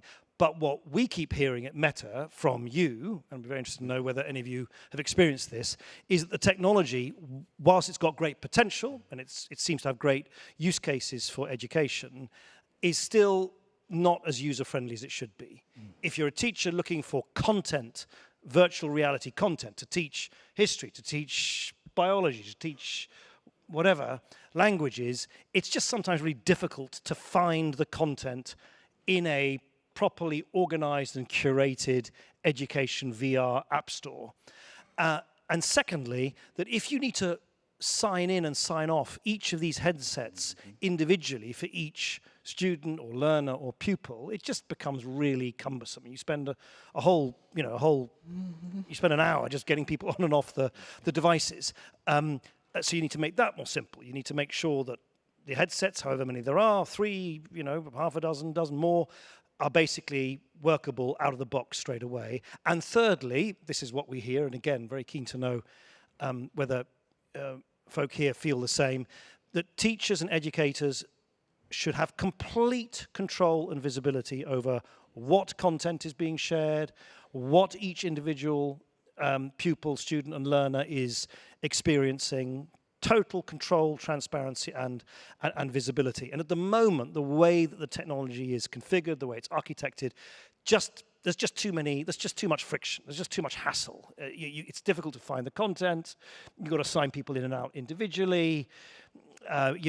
Sometimes educators are not entirely sure whether they've got complete transparency and visibility over what each person each learner is actually experiencing. So that's basically, in a nutshell, what we want to smooth out all those wrinkles. We want to try and erase as much as we can all of those friction points. We want to make it as easy and user-friendly as possible, principally for the educators, for the teachers, but also, of course, also for the learning experience itself. So that's what we are now going to do. That's what I announced we're going to do. There's still a lot of T's to cross and I's to dot and details to sort out, but we're going to have this sort of education product ready certainly by the end of the year. We're going to try and work as rapidly as we can to have it available to you as quickly as possible.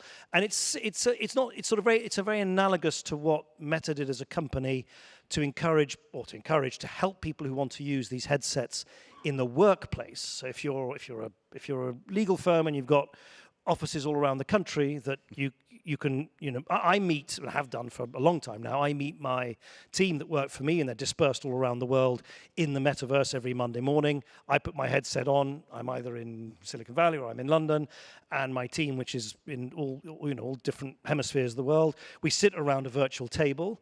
And even though we're bobbing there, like sort of slightly cartoon-looking avatars, I look suspiciously 20 years younger. A lot, That's intentional. A lot slimmer with a bit more hair up here and so on and so forth. It's great. You can choose your own avatar, by the way.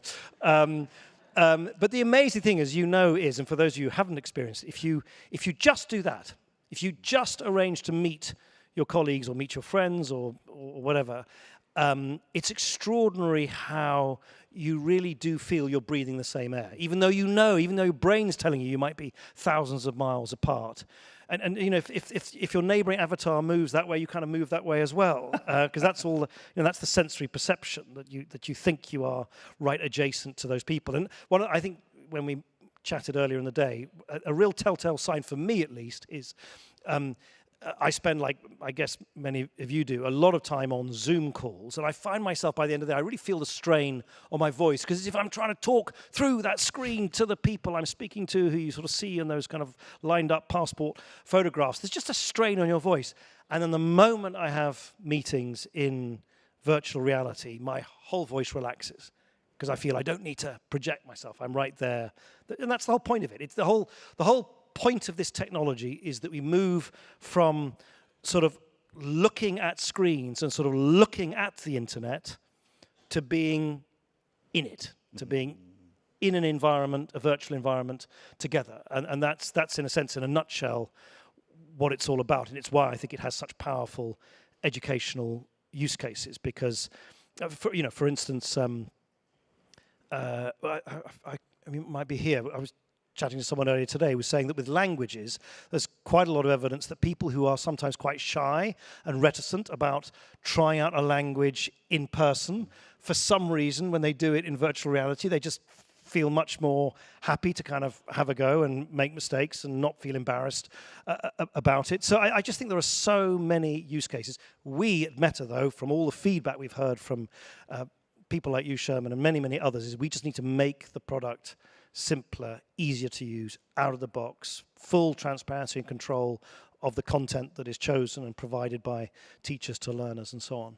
And I think you're exactly right about that, because I can attest to all that friction. It was a whole day just to do the out-of-the-box for these 25 students to take this out and to learn it, to configure it, and to work with the CIO and everybody at the school and talk to the dean and make sure it was all data secure and cyber secure. The whole thing was a day, and that was a day of instruction that could have been used differently. But with your product, with this new change, that will take that away from us. Now, the thing I want to talk to you about is the content. What I have found is, so now you have students with the headset. They have it on, they're learning in my class. What now? What else is on the platform? And we found that if there was, what is Meta doing to encourage more developers onto the platform to use and to design for it? So look, we're a tech company. We're full of engineers. We're not full of teachers and educators and so on. You don't want Meta creating educational content.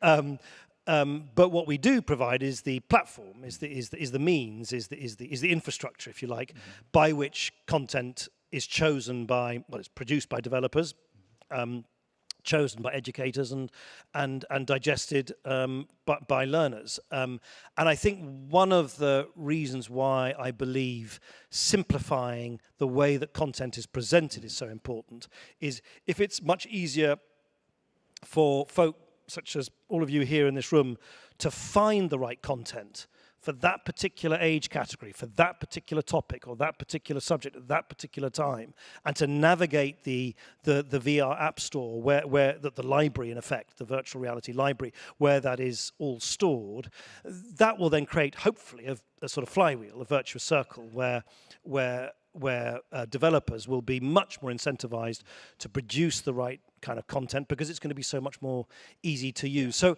I think one of the many things I want us to think about over the next few months is how we can really get that flywheel spinning, because content is king here. There's no point having these headsets and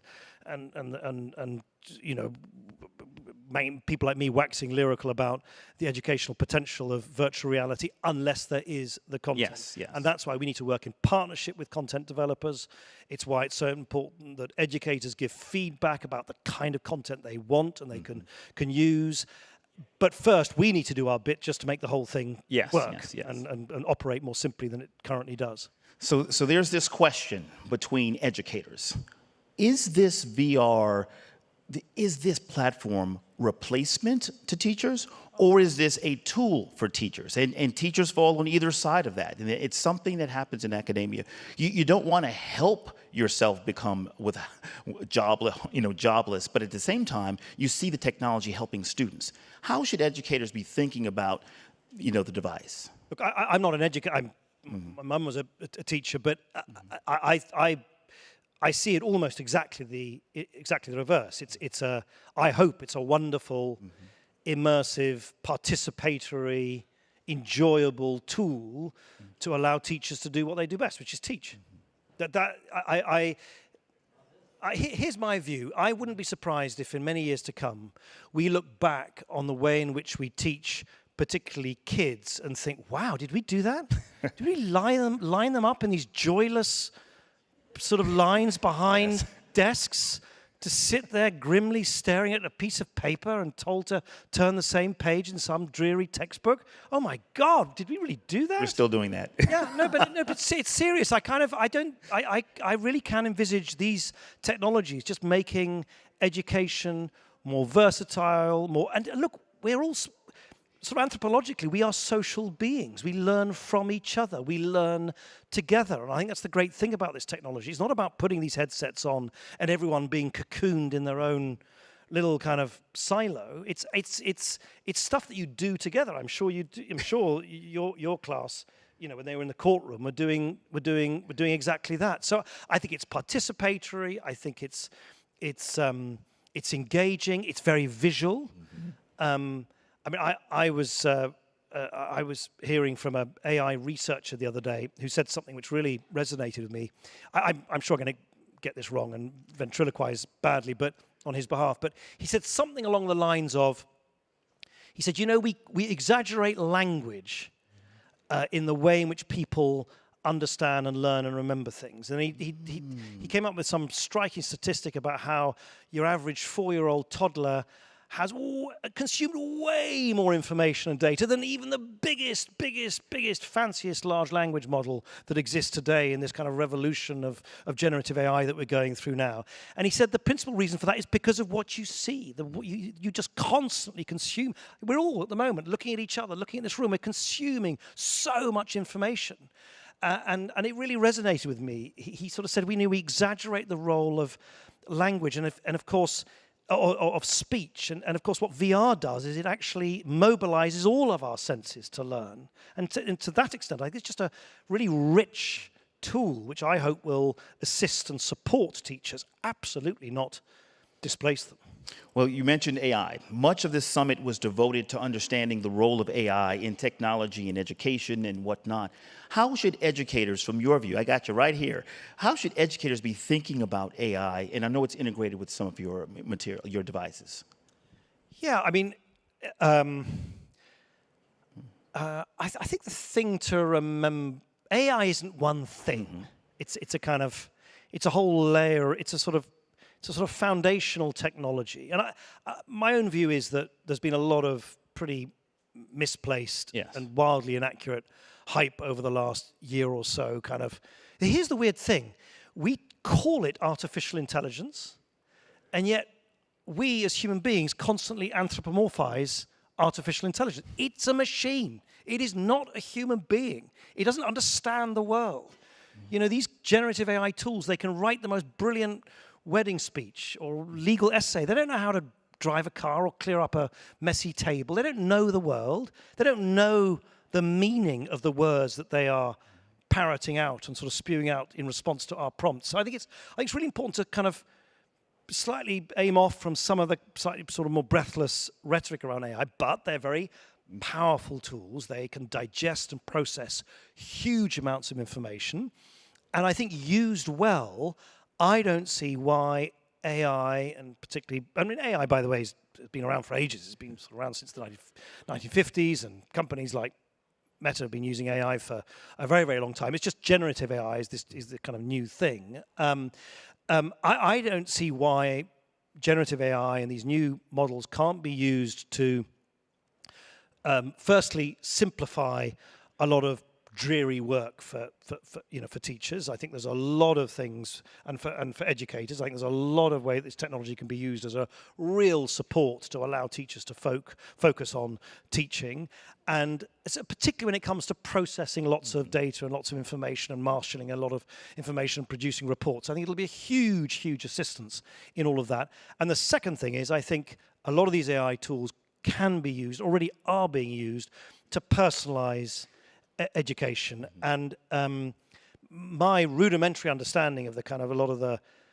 sort of history of education is that, particularly in North America and Europe and other places, we've been pretty good over the last 100 years, not perfect, but pretty good at, I think he wants us to go. I better. Oh, you see. All right. There you go talking. Can I finish this? There you go talking. Well, what's your summary thought? My summary thought is, I think AI could be good for education. Well, I think you're right about that. Well, look, it's been a pleasure talking to you in this fireside chat when the fire's not here, but it's been a pleasure talking to you, Nick, and I look forward to seeing you again and learning more. Thank you, everyone. Thanks, Sherman.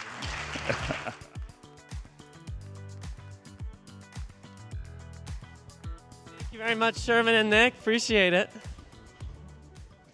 All right.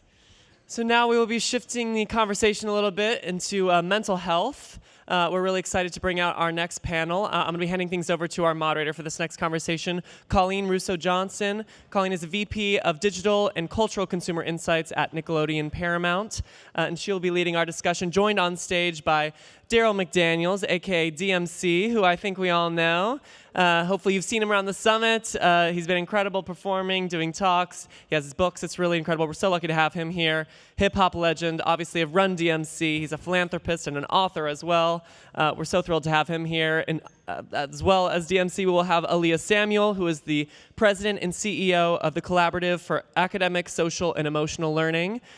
So we will have them here, as well as Erin Andrews, Director of Clinical Affairs at UWill, and Sol Cole, who is a flow facilitator at Sol Cole the brand. Yep.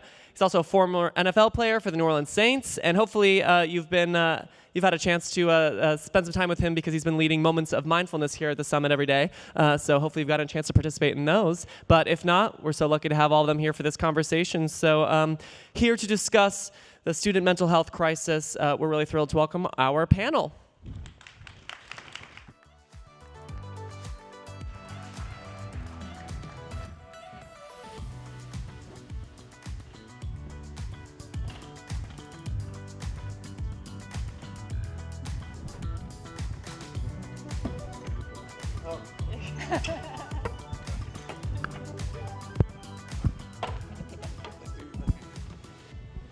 Thank you so much for being here for this critical discussion on the youth mental health crisis, but very importantly, what we can do about it.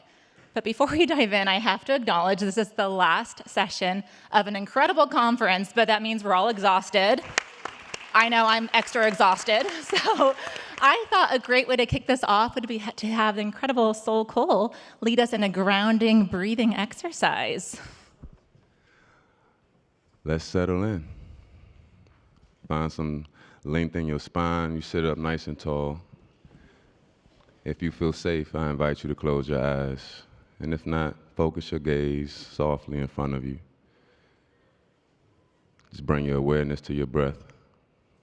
Notice the inhale through your nose, gently as it exhales out through your nose as your lips are slightly closed. Let's take this time to set our intention for this session. You can place one or both of your hands over your heart and breathe that intention into your heart space. Feeling the beat, feeling the rhythm.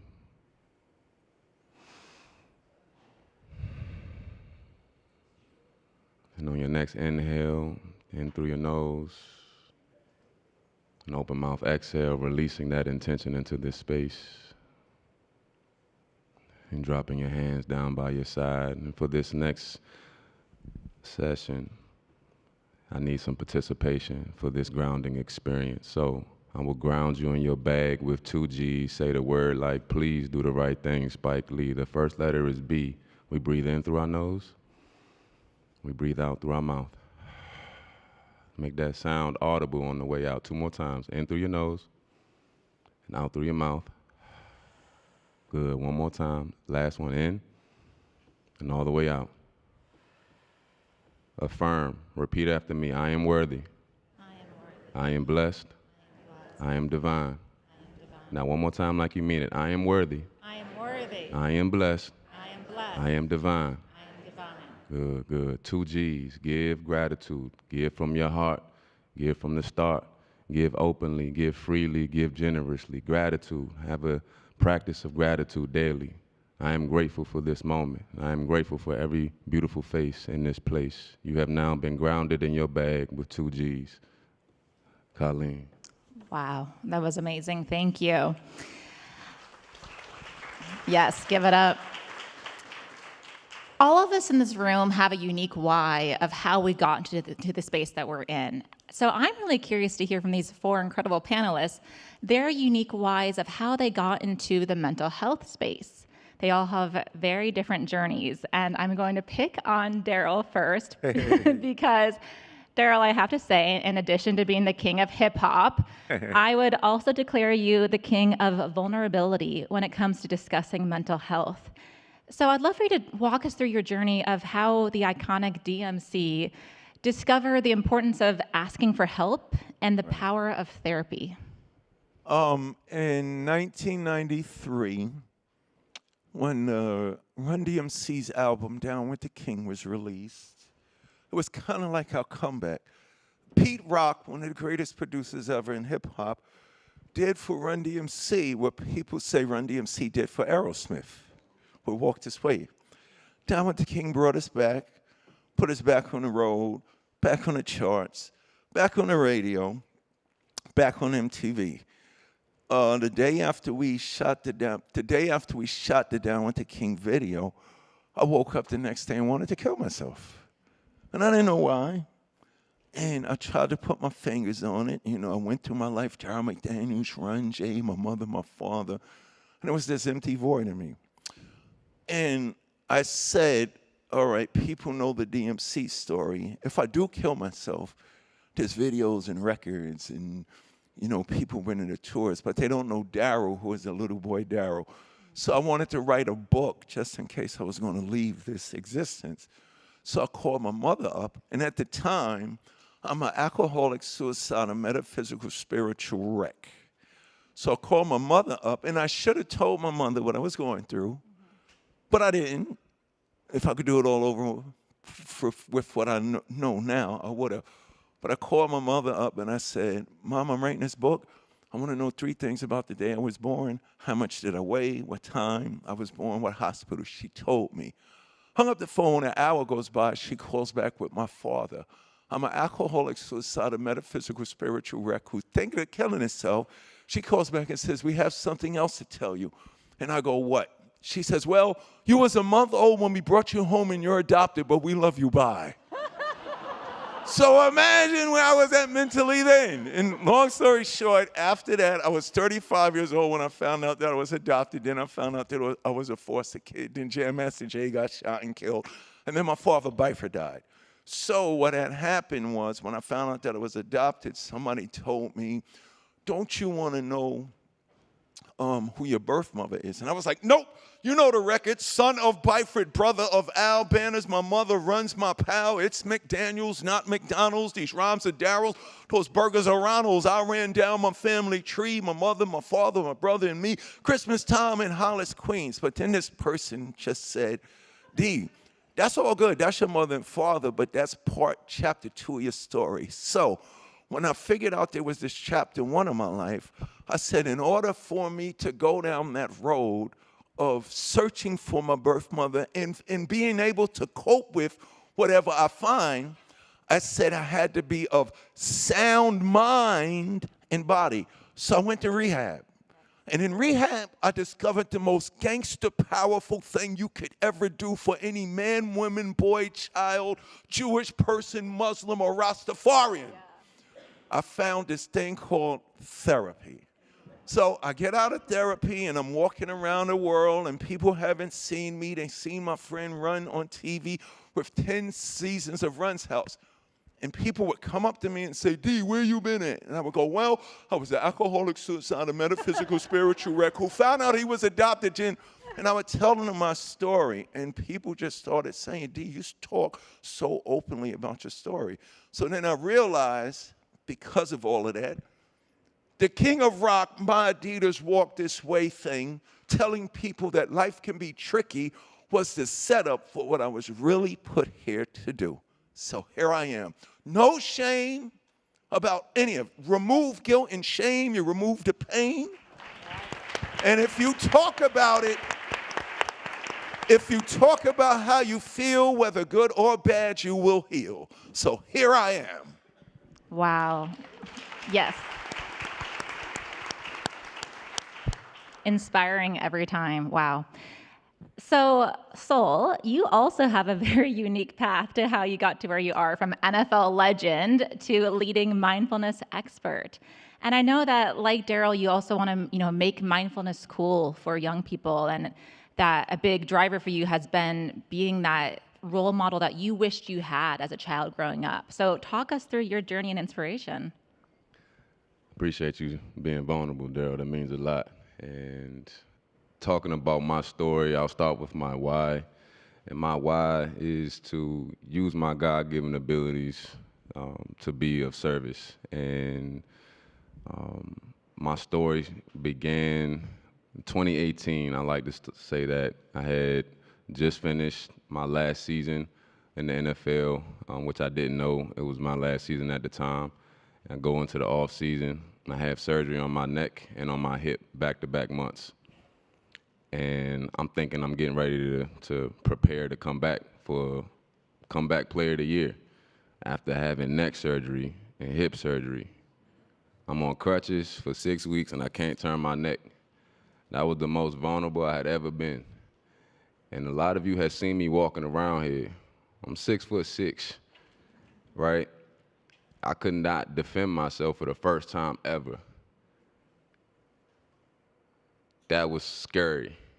I didn't even want to go outside, especially being a man of color. At that time, it was just like, bro, how you gonna defend yourself? You always gotta look over your shoulder. Every time you step out that door, you a target. So I didn't know how to process that. Emotional intelligence was not in my vocabulary at all. I shut down. Depression was knocking at my front door. Anxiety was standing right beside him.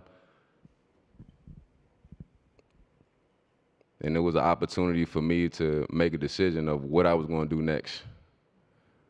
But I had to take some courage to look in the mirror and fight back and figure out that my life was worth fighting for. So I ended up getting some help, therapy, like you said, like that was something that was important along my journey.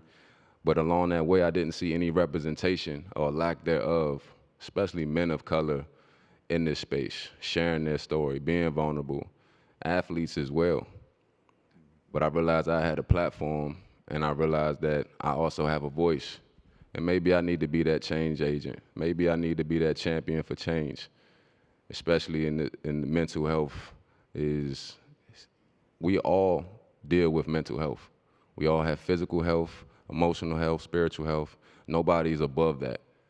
It doesn't matter what profession you're in. Kids, especially. Adults, sometimes we be in denial, but if we willing to look ourselves in the mirror and be honest with ourselves, we struggle every day. Stuff is keeping us up at night. So along this journey, the rebrand came, Soul Code was born. Soul is an acronym. I don't think I've told you guys that. seeking oneness using love. And so that's also a part of my why. Love. If we spent more time with genuine love to our neighbors, to ourselves, the world will be a better place. And so that's a part of, what I'm doing now and being my authentic self, expressing being vulnerable like you and telling my story to anybody who will listen, because we're all storytellers in our own way, right? Whether it's, any form of art is you telling your story, and how do you tell your story is impactful. And so I'm finding my voice on this journey and figuring out that this is my purpose and being in alignment with my true calling. So beautiful. Wow. And thank you both for the vulnerability.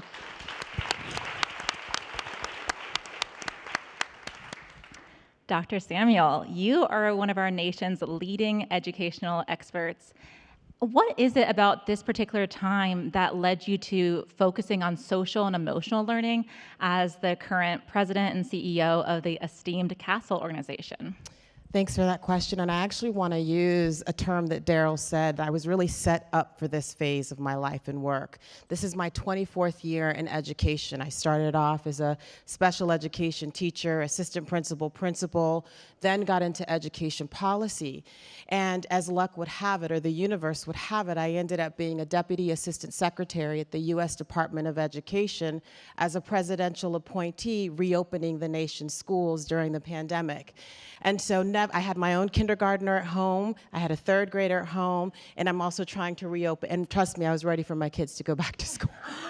And so reopening the nation's schools, I had an opportunity to travel all across the United States, and this is before the vaccinations rolled out, this is before the reopening measures. I mean, it was a critical time in our nation's history. But as I traveled across the U.S. with the administration trying to figure out how do we reopen the nation's schools, it didn't matter rural, urban, rich, poor. The one thing I heard was not only the impact of academic and instructional loss, but relationship loss.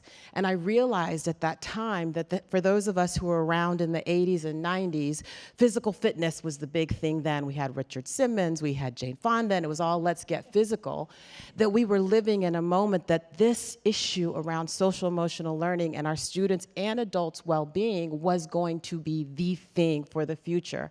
And as events would happen, I was set up really for this next role. I had served in an advisory capacity to Castle earlier on in my career when I was at the National Governors Association, and they were transitioning as well. And it was the perfect alignment of both professional passion as a pure educator, the policy realities that we saw as we were trying to reopen the nation's schools, but then also as a parent who had 2 kids at home, navigating the transition of remote learning and going back into the building. So it was really the convergence of those 3 things that it was, Aaliyah, this is something that you can commit yourself to for the next part of your life, because truly we're seeing it everywhere, and the data is, our students are telling us that, and the data is telling us. Incredible. Erin, you are at the wonderful Will, which is our nation's leading resource for undergraduates when it comes to mental health and wellness. And I love the immediacy of Will, really giving students the support right when they need it. What was it about your journey and the experience you had that led you to the unique approach of Will? Yeah, so like I'm sure everybody in this room, I came from a family that had a lot of complex dynamics, and those really impacted me in a way where I was interacting with myself and the people around me in a place that I really didn't like. So like a lot of therapists, I went to school to study psychology to learn a lot about myself and then also the people around me. What is it that started to make me operate this way and make others operate in this way, and how do I start to disrupt what those patterns look like for people? From there, bright-eyed, bushy-tailed, I was like, I'm gonna get into public health because that seems like where they really need me. And there I quickly got very disillusioned because bureaucracy is something that very much can limit and at times restrict the ways that we are trying to show up and support people. And not only that, but there is a massive drain on resources, like everywhere in the country, that the wait list was 6 months to a year long, depending on the time of the year, where people were waiting and getting worse and sometimes being hospitalized, or much worse outcomes where there's also some people that are dying by suicide while they are waiting to get the care that they need. So I started looking elsewhere to see where is there disruption that's happening that's allowing us to show up for people immediately and in ways that really empower them and give them autonomy in the process, where a lot of times they don't have autonomy.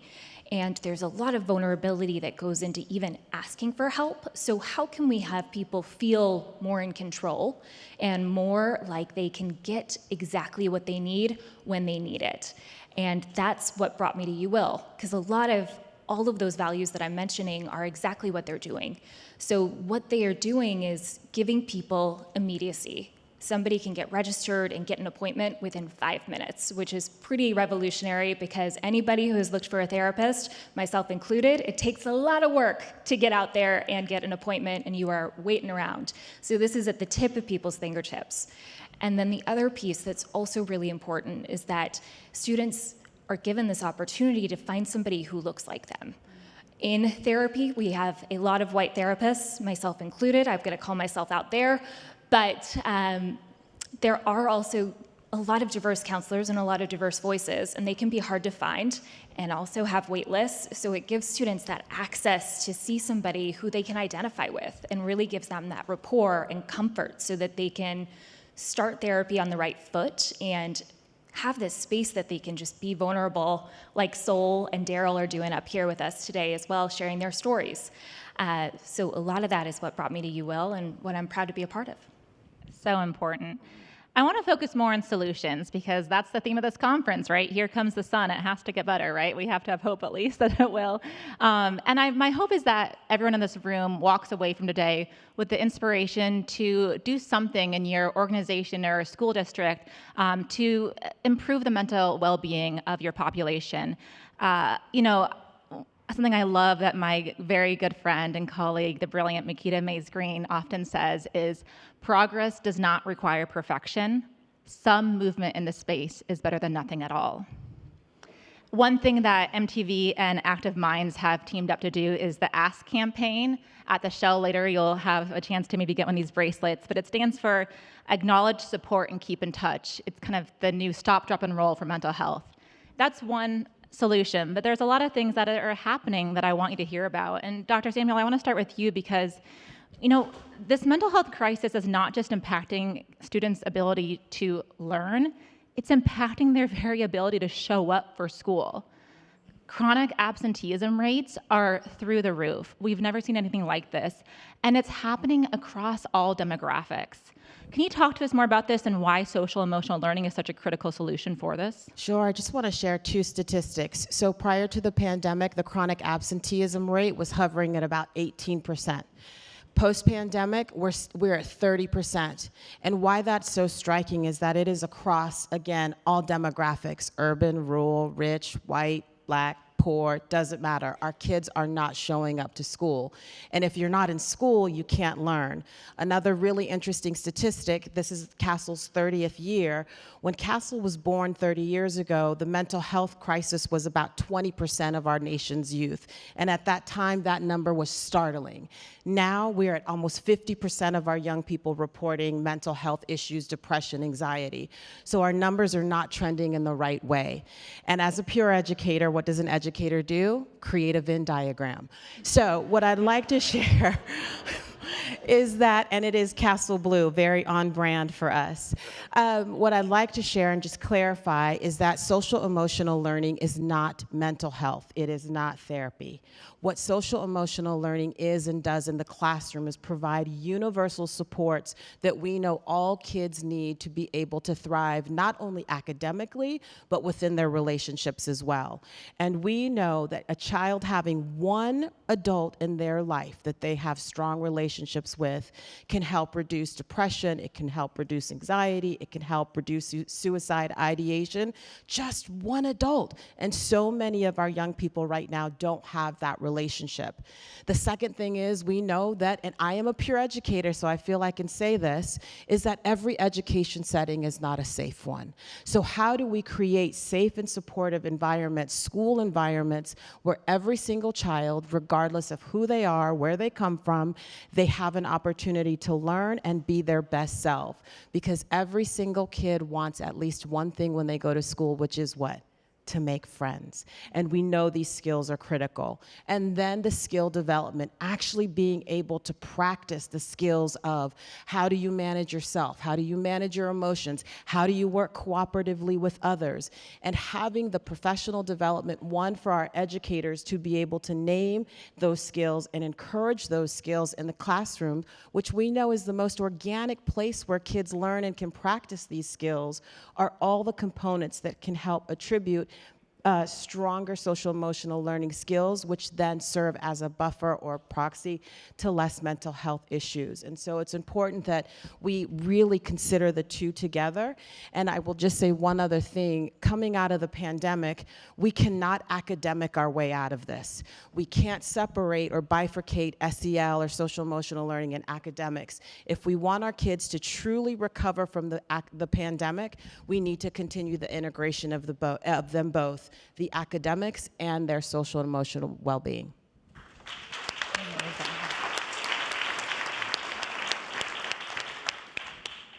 And Erin, you are working with a population that is being trained to be the workforce, the future, a very important area. So what are the biggest issues that you're seeing, and what are some of the solutions?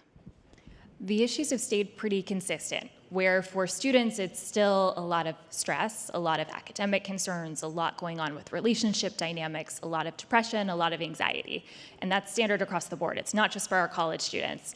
What's interesting is that it's 42% of Gen Z who has actually been given a psychiatric diagnosis, and then it's 78% of our college students are looking for support when it comes to feeling blue, feeling sad, feeling anxious, feeling nervous. So we've got a large percentage of that population who's really looking and seeking help, and then having a lot of barriers in place that are limiting their ability to seek help. So something that's really important for you, Will, is making it as accessible and reducing as many boundaries as possible.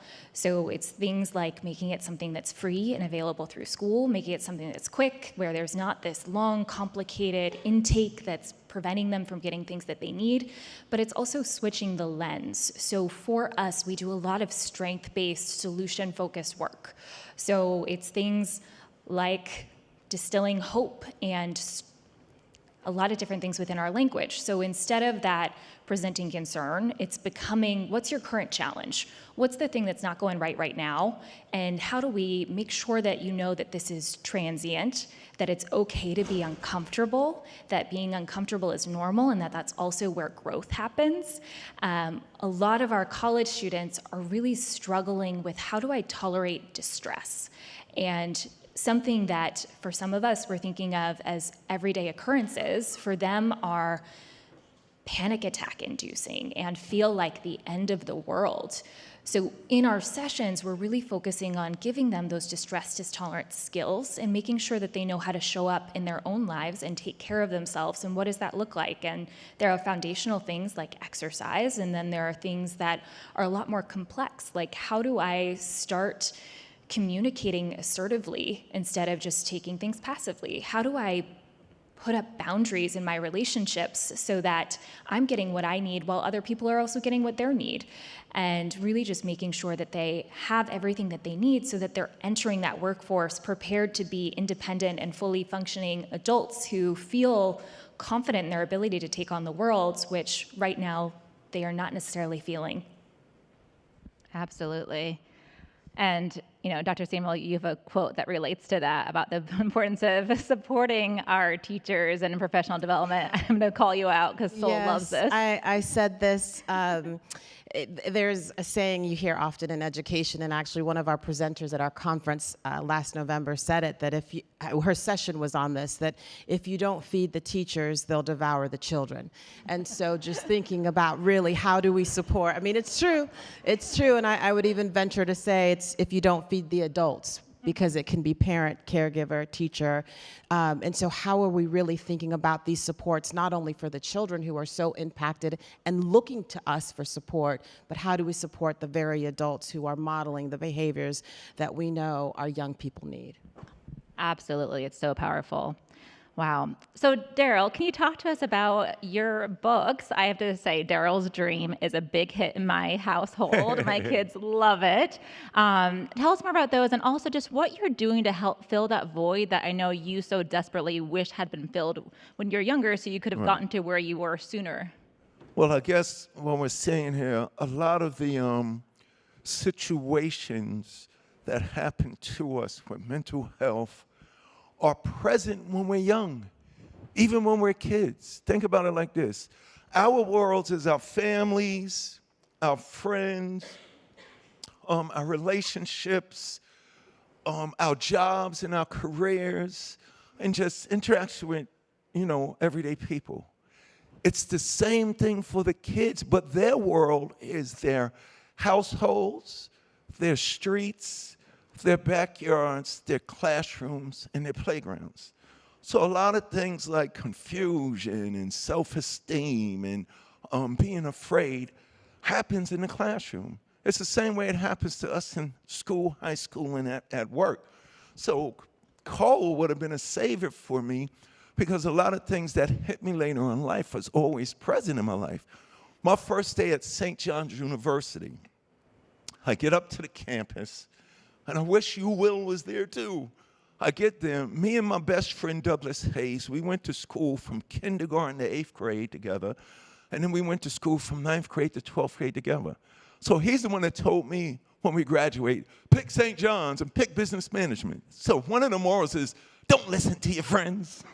Take their advice. So I did. So I get to St. John's the first day of school, and Butter, we call him Butter, he's not there. So I go to the payphone. There's no beepers and nothing. I go to the payphone and I call Butter's house, 718-776-3652. I still remember it. He goes, what do you want? I'm like, yo, Butter, it's the first day of school. He says, hold on. I guess he checked his schedule. I ain't got no classes with you, and he hung up on me. And when I turned around and I looked I was alone. In anxiety, confusion, afraid. So you know what I did? I got back on the bus, went back to Hollis, I went to the pool hall, and I started drinking 40s of Old English. So if I would have had soul and if I had Will, I could have immediately went to Will. So fast forward, I hook up with your people at Nickelodeon, and I come up with a book that'll address some of the issues that the kids will experience when they get older. My book deals with believing in yourself, creativity, not following what your friend's doing. So everything that happens, it's a book about me in 3rd grade wanting to say my poem. So you can imagine what anxiety and stress and obstacles was against me.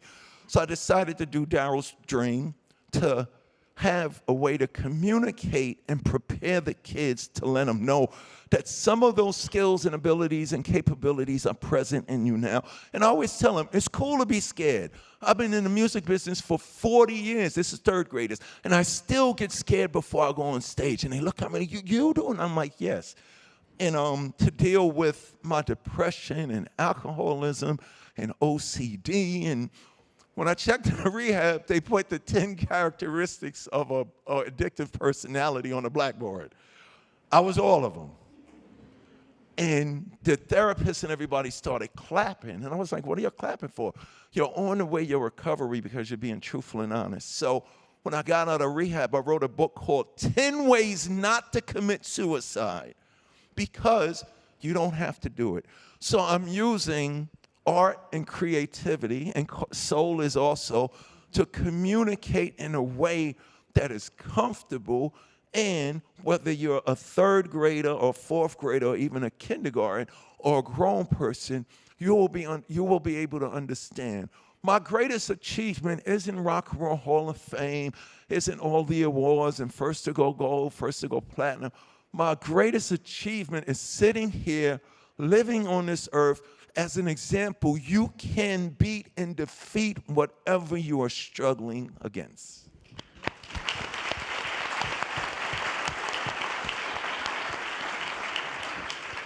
Incredible. Soul Cole, I would love for you to talk to us about what you are doing, what you are calling Soul-lutions.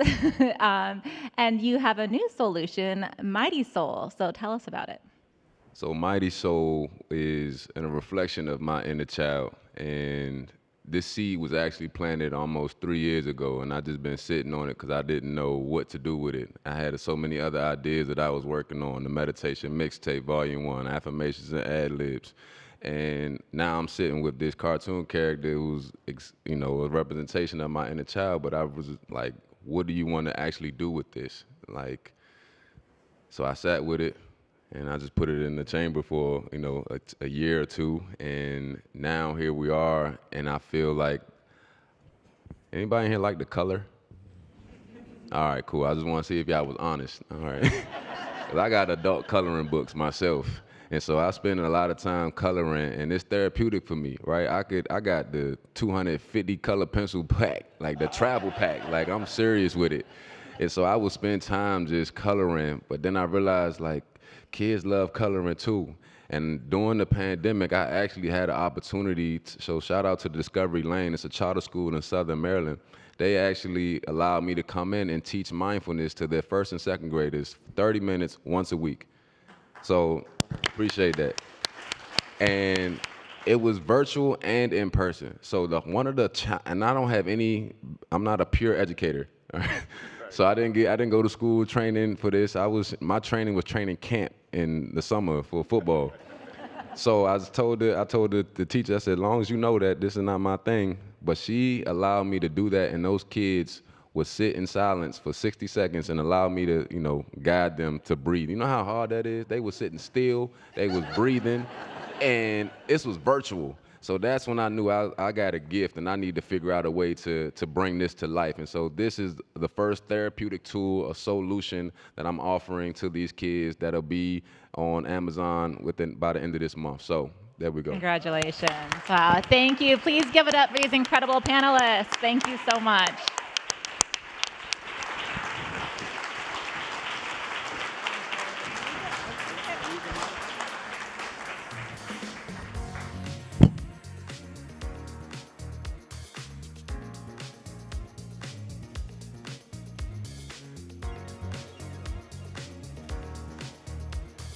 Thank you so much to all of our panelists. We really appreciate you sharing your stories and taking your time. I know it's not easy, so it's really appreciated.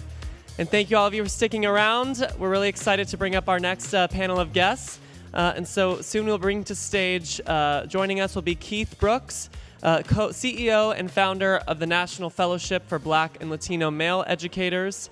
And joining Keith will be Erin Fruman, the founder and executive director of Uncommon Construction, as well as Jeanne Allen, founder and CEO of the Center for Education Reform and the Yass Center for Education. And they're going to be joining us on stage to discuss the impact of the Yass Prize. So we're really thrilled to have them here. And so we are really grateful to welcome them. So give it up.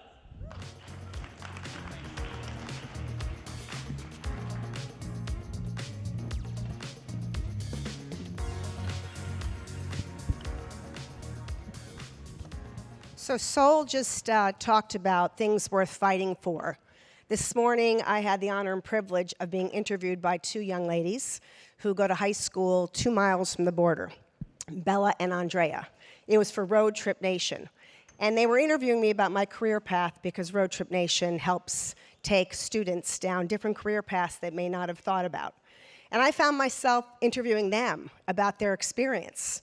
And they shared with me that these first-gen Americans, like myself, these juniors, were really scared about their pathway. They knew they have to go to college. Their parents want them to go to college. They were both college educated, both sets of parents in Mexico. One was a doctor and one was a lawyer. And they're being told they need to find something now. They have to find that pathway now.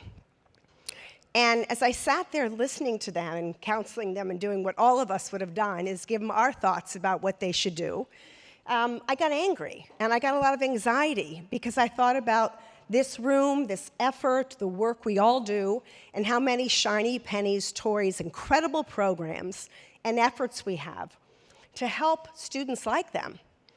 But at the bottom, at the end of the day, and at the sort of the root of this, for us, it was they lack a personalized learning environment that might be small enough, contained enough, where people are coming to them and helping them move through that pathway. And saying things like, Bella, you can still be a lawyer, but if you're thinking about engineering, go to a school where maybe you could switch. And Andrea, if you want to learn math and reading and science, maybe you should be a generalist and then go to something later. Well, at the heart of the Yass Prize is the belief that there are millions of students like Bella and Andrea who want and need, and whose families want and need, something dramatically better. And more important, after spending 30 years building demand for precisely those kinds of families, there are thousands of education providers willing and able to deliver that approach, and we need to give them the space and the oxygen to do just that. So after 4 years, 6,000 applications, investing $50 million in 204 innovative education providers, serving 7 million students, we at the Yass Prize have realized that for us, our key is finding, rewarding, celebrating, and expanding education providers who stop, sustainable, transformational, outstanding, permissionless, stop for kids, stop for education. And our alumni teach us every day what that is, and they push us to new heights to think strategically and big about that. 2 of them join us today. They exemplify what it means to transform opportunities, challenges into opportunities, and they recognize that human ingenuity and entrepreneurial rigor are the most potent tools in transforming education. So first, Erin, take it away. Thanks, Jeannie. Hi, everybody. My name is Erin, and I lead Uncommon Construction, a nonprofit apprenticeship program based in New Orleans, where students from different schools join a diverse team of their peers, where they get paid and they get school credit for building a house together. We sell the house and match their paychecks with a scholarship. I got my first job in construction as a college dropout and the least skilled worker at a day labor company. Later, I found I had a knack for teaching on Habitat for Humanity job sites after Hurricane Katrina, so I went back to school and signed up for Teach for America. But the traditional classroom didn't work for me, and the one I was trying to force feed on my students definitely wasn't working for them. So at Uncommon Construction, our youth have a different relationship with their classroom because they build and own it together. On Josh and Jador's first day, there was really just a dirt lot. But by the end of school year promotion ceremony, they gave their teachers and families a tour of the finished house that they had built, complete with granite countertops and hardwood floors, before it was sold in the market for a few $100,000. Talk about a summative assessment, right? Along the way, they learned how to take measurements, use tools, install windows and doors, work shoulder to shoulder across lines of difference. It was a truly transformational, authentic, work-based learning experience where they have real responsibilities and real opportunities to gain exposure to rigorous pathways to a diverse array of jobs and careers that start on or around a construction site, which may or may not require a 4-year degree. Because a job site is more than just an empowering learning environment. It also makes money. And so our model is sustaining 60 to 70% through earned revenue because we recycle the working capital from one house to the next, and the financial return for our youth is all a cost of goods sold, right? So over the last couple years, through support from the Yass Prize, we've embarked on a journey to realize our vision of an interconnected network of highly effective programs working with an array of students attending schools and systems nationwide. The country is experiencing a renaissance in the way that it values career and technical education. And we have an opportunity and a responsibility to elevate that conversation at a national scale. So we invite you to be part of that movement so that we can build something really awesome together. Thank you. So one of the things that Erin and many of his colleagues taught us along the way is that in order to go and expand to Minnesota and to Ohio and to other places, they need to understand policy. They need to become advocates. And so we constantly, after we get to know them, we introduce them and take them on their own pathway, governors and state legislators and to Washington to tell their story. And I have to tell every one of you in this room, the reason I'm sharing this is because those folks don't hear from us. They only hear from us when we want something. They don't hear from us, we want to bring something to you. And so we learned that in the process also when I met Keith, who had not been connected to this innovation movement, and he's one of the rock stars we wake up every single day. So grateful that he came into our path.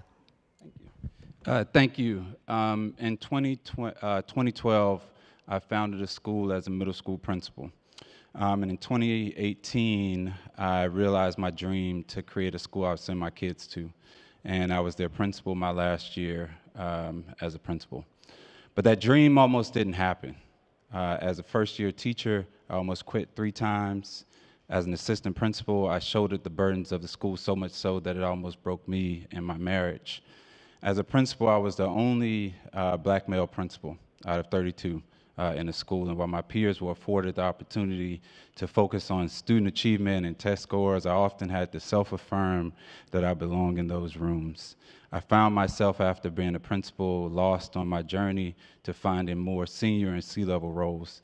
And so eventually I gave up that dream and created a new one. And I said I'm going to help every black and Latino male educator that I can achieve something that I wasn't able to. And so through this journey of founding the National Fellowship of Black and Latino Male Educators, I've learned that this isn't just a me problem. This is a national problem. And while the pandemic has ended, the crisis that faces black and Latino male educators still persists. While 50% of students, public school students are black and Latino, less than 2% of their teachers are black and Latino males. Less than 13% of their principals are black and Latino males. If you extend that to the C-level and the C-suite, less than 13% of their C-level leaders are black and Latino males. And so our goal at the fellowship, we're one brotherhood with 3 pathways to increase the number of black and Latino males in senior and C-level positions. And so we have a revolutionary sort of dream of getting kids interested in the profession through high school apprenticeships, and not just teaching, operations, IT, legal. There's so many ways they can impact the education sector. And then partnering with local universities to get them placed in programs, and then getting them placed in positions in the sector while fostering leadership skills on their rise to senior and C-level positions. And our goals, our results have been tangible. We support 120 guys across 26 states and 16 cities, and I think right now we have 36 of our fellows have become senior and C-level leaders. 16 out of 20 of our founding cohort members have become senior and C-level leaders, and over 2/3 of our alumni have received promotions within 3 years. Woo! Yes. I'll end with this. My mom was a toll worker. You know, the people on the highways you pay toll to, those don't really exist anymore. But that position doesn't exist anymore. And so I would bet that while that has happened to toll workers, it will not happen to school leaders. And what we have not talked about in this conference is that none of the great ideas that we've talked about at this summit will happen without the conditions in schools. And great leaders create great schools. And so that's what we're trying to do through the Yass Prize. We currently support 120 fellows in 4 years, and our goal is to support 120 fellows every year. And so we want to partner with whoever's interested to identify, increase, retain, and sustain the number of black and Latino male educators, because they look like the kids that we serve. And quite frankly, all students benefit from having a black and Latino male leader.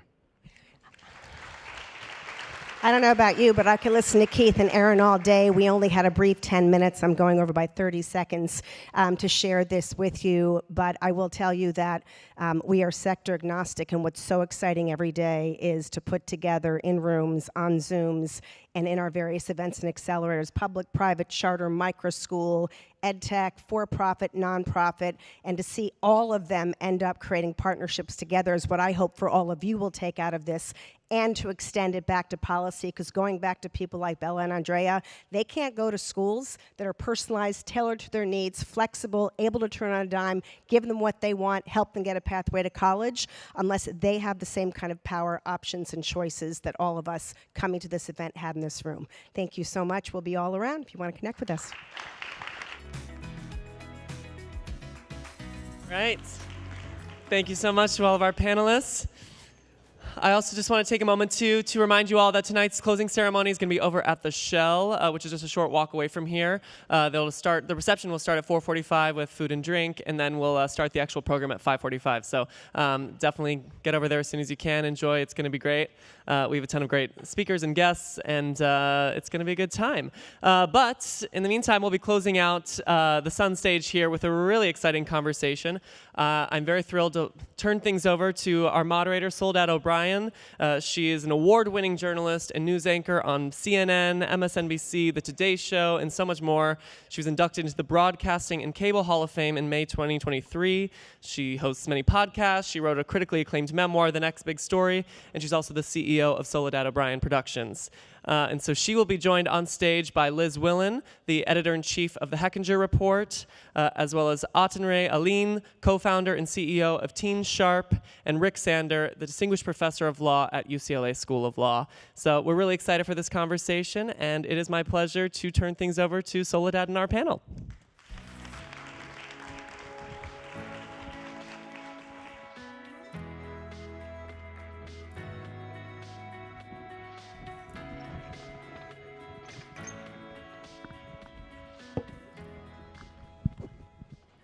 Hey everybody, I'm Soledad O'Brien, and I am thrilled to have the opportunity to moderate this panel, which is really a look at what education looks like post-affirmative action.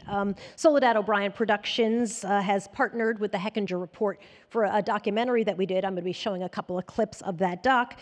For now, many years, actually, we've been doing projects together, and we know that combining a staff that is expert in education data and reporting on inequity, along with visual journalism, we can kind of dig deeper into questions of why are the institutions that enable learning and advancement often failing to actually do so.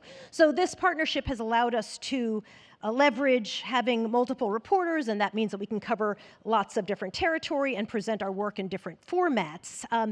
Major press, I'm embarrassed to say, seems to have sort of abandoned one of the bread and butter issues that journalism is actually charged with covering, how we educate America's children.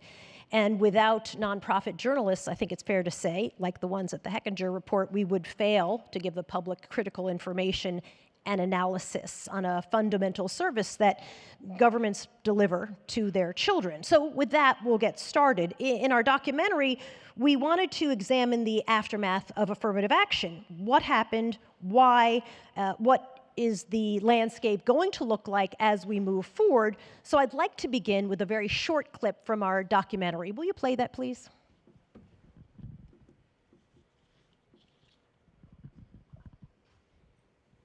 This is every TV anchor's nightmare. You tossed your video. I know it like the back of my hand. I could act it out for everybody if you want. Do you guys have that clip?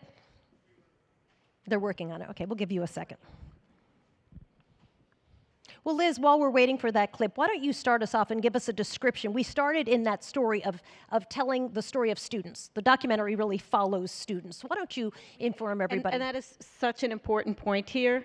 Also, I want to thank everybody who's stuck around, because I think this is the last panel of the day before the before tonight's band shell extravaganza, and it's a long and exhausting conference with a lot going on, and we are not going to be talking about AI at all.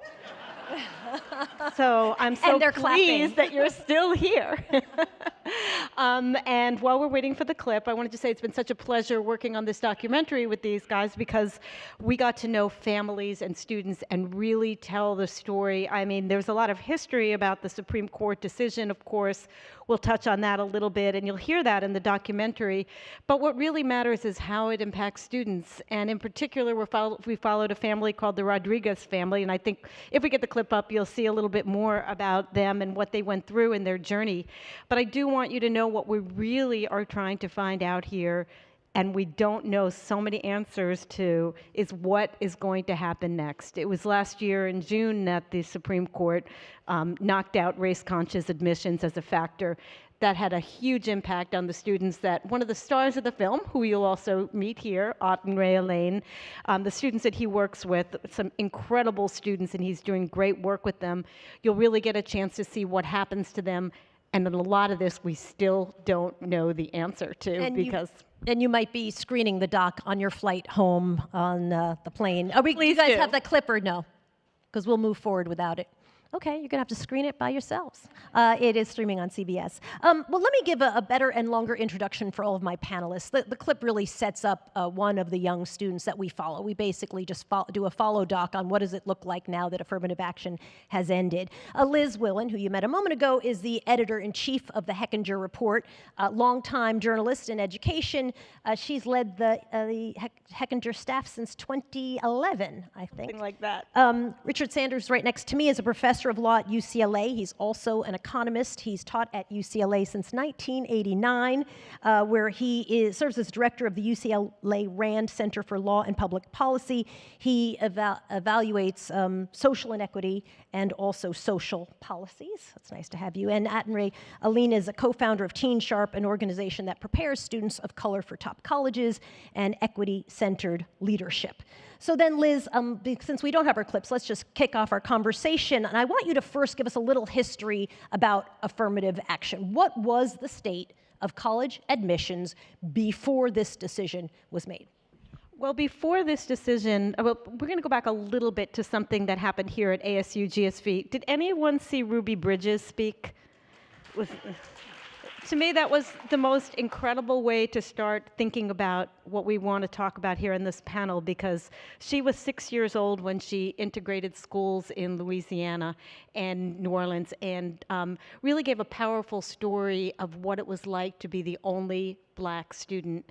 This was in I think it was 1960, the early 60s, around the time when the civil rights movement was kicking off, and it's around that time that affirmative action kind of came into being as a way for to really make up for years and years of historical inequities in populations. And her story reminded me of how far so many students have come, like Ruby, but also it reminded me of, you know, over the years, and we've been following this issue at the Hechinger Report, we have found repeatedly that while affirmative action definitely made things better, and Atnre can talk a little bit about better for his students, Black and Hispanic students, and gave them opportunities that they might not otherwise have had because they got like a little nudge or a tip in admissions. Without that, you're going to see what we're really trying to figure out is what happens next after the Supreme Court ruled that race can no longer be a factor in admissions. So that is a really a big question that we have and that we're going to be talking about. I think the court's decision, it felt, for many it thought it was settled law. There'd been lots and lots of challenges. Last year we had on stage here with us at ASU GSV, Michael Wang, who was a student who was part of the Students for Fair Admission suit, and he was one of the Asian students who was rejected getting into Harvard, and he wanted to know why. He kept asking why. I had perfect track record, I had great test scores, like so many people who get rejected from schools like that, but he became part of the lawsuit. Interestingly enough, when he spoke last year, he said he wasn't really aware of that, what he said, I'm not sure if what I did was the right thing. He wondered if he had pushed the pendulum too far back. And I think we're going to see now with the students that Atnre works with how that is actually going for them now that the court has made its ruling. You know, they're getting their acceptances now, and you'll have a better chance of telling us about how they're doing.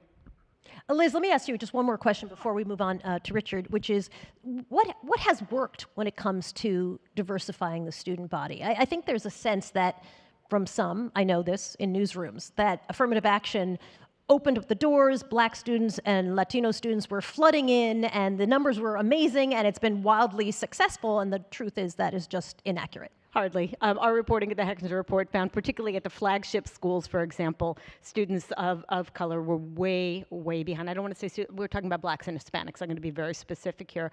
We also have found at the elite schools, and that's what we're talking about in this documentary and these issues, the numbers were terrible. They were better than they might have been, but you know, some of the schools had 3% black, 7% black, 4%. 7% was high in some of the data analysis we did. So while they fared better than they might now going forward, the track record in a lot of ways was pretty abysmal at top schools. So Professor Sander, if I can talk to you, I'd love for you to give us some information about the role of wealth in entry into these schools, the elite schools specifically. Sure, but can I just make a couple of prefatory comments? You absolutely can. Thanks. Because you have a mic, and it's hot.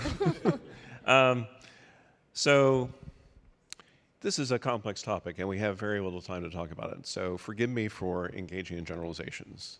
And I also don't want to downplay the many examples of really strong and passionate programs that make a difference in reaching out to minority youth. I feel like there's a but coming. But it's important that we look at these things systemically and try to understand how is this kind of operating as an overall process. First thing to know is that we're not ending affirmative action. In some ways, we're beginning affirmative action now, because affirmative action is about the whole collection of processes by which we expand the pool of people who are applying to college, and we use more creative ways of evaluating those people.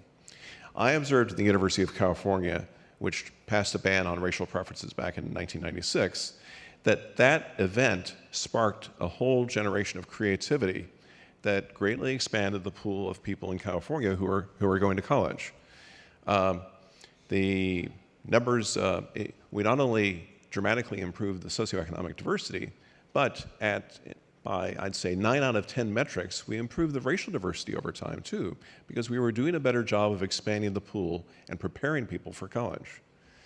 But if I asked you to say that number at elite colleges, is that the case? Well, UC as a whole is a pretty elite college. Now, at Berkeley and UCLA, black first-year freshman admittees are still down from before 1996, but at the seven of the other campuses, it's up. The black graduates are up because more of the students who are coming have smaller credential gaps with existing students. So their success rate has gone up dramatically. Even though the actual number is lower at Berkeley. The number coming in is lower, the number going out is higher, partly because there's an aggressive transfer program. So lots of students enter Berkeley and UCLA as juniors. They transfer in from community colleges. That's part of the new outreach track that is another form of affirmative action. A key thing that disillusioned me with racial preferences was my studies of legal education, where I found that over 40 years we were having first-year classes that on average were 8% black, but only 5% of the lawyers were black. And the reason was that we were using such large preferences that they were having a very disparate academic effect. Students receiving large preferences, regardless of their race, were ending up near the bottom of the class and were having really poor success on bar exams, and were often just leaving the law because they felt disillusioned about how the process had treated them. Eliminating large preferences has a positive effect on academic performance. May I ask you a question there? Yeah.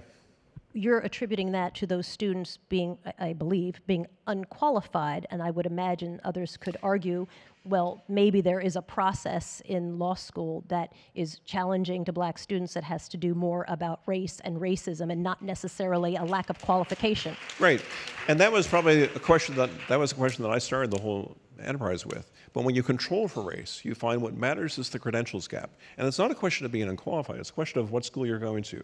How well matched are you with the students around you? There's students, I just published an article showing that the bar passage rate for students who went to UCLA with weak credentials, regardless of race, was about 30% if they had an LSAT and undergraduate GPA of, say, 153. If they went to a school where that was the median of the class, the bar passage rate was 78%. So it was a dramatic difference. But to get to your question about wealth, second thing that disillusioned me about racial preferences is that when you use race as the criterion and you're not focusing on socioeconomic status, the overwhelming share of beneficiaries are people from relatively affluent backgrounds, often wealthy people. 80% of the blacks who are admitted to top law schools through racial preferences come from the top, I think the top fifth of the socioeconomic distribution. So you are, creating a subset of privilege within the established order. You're not really broadening paths of opportunity. And a follow-up to that would be, are you arguing that middle class or upper class black students don't experience racism? They experience dramatically less racism than they did 60 years ago. They attend elite colleges. They attend college at far higher rates than whites with comparable credentials do. They attend elite colleges at double the rate of whites with comparable credentials.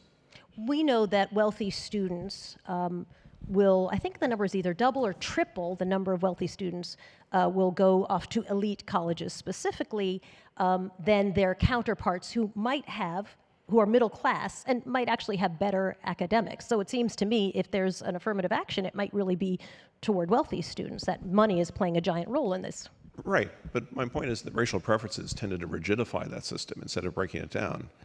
In this new era, my hope is that schools will do what the University of California did, which is try to broaden paths socioeconomically. Focus on individual characteristics that disadvantage individuals. Don't go by skin color. Go by what are the circumstances of that person in front of me. And I think the Supreme Court decision pretty much explicitly said that should be the path. Atnre, I'd love to bring you in on this conversation. Please. Just trying to we got to lay the groundwork first, is how these work. I get it. I just find I find it very curious is maybe a nice word. Painful is a more realistic word. That after hundreds of years of race-based policies that marginalized, right, that plundered, right, that blocked progress for families, then we talk about being race neutral at this point, right? I think it's important to say, because I think in this conversation it's hard to really come to any consensus when we don't talk about historical facts, right? When we don't talk about the hundreds of years and the persistent and present day racial inequalities and racial injustice. When we talk with a historical amnesia, right? It's easy then to kind of disconnect and say, well, why do we need this? Someone came when we did the screening earlier today from a person from India and said, I don't really understand the race versus class, right? So let me break it down for you, right? But we're at an education conference, right? And there's a study that came out from EdBuild years ago that talked about schools that are predominantly black, which because of segregation, because of racism, we have this segregation of race in school. They have those schools with have $23 billion less in funding when they're serving the same number of students, okay? We know the research as well that in these schools that are predominantly white teachers, they're less likely to recommend the students that I serve for gifted and talented classes. We know that my children are in preschool. We know that in preschool already, black boys are more likely to put in suspension and so forth in the preschool level. I can go on and on about statistics, right, that speak to the racial inequality, right, that you have to deal with just to make it out to the level of in the higher ed process. So they come to me then in high school, Teen Sharp, 15 years, Black, Latino, and low-income students, preparing them for selective colleges. And what I think is important to mention, I'm going to quote two things. Dr. Randall Pinkett, Rutgers alumnus, as my alma mater, he talks about in his book, Black Faces in White Places, he talks about the ever-changing game, right? When I think about what's changing now, right? The ever-changing game is what my students and my families have had to deal with, and we have to deal with at Teen Sharp. Quote another wonderful thinker, Ta-Nehisi Coates. He said, for some blacks, they're always twice as good, but they're going to find that white predation is thrice as fast. And so when we're looking at what's going on right now, it is not about that my students, if you got to watch the documentary, hopefully you watch it, you'll see how hard they worked, how much they came to our programs on the weekends to work on their math, right, to make sure they know how to work the system, right?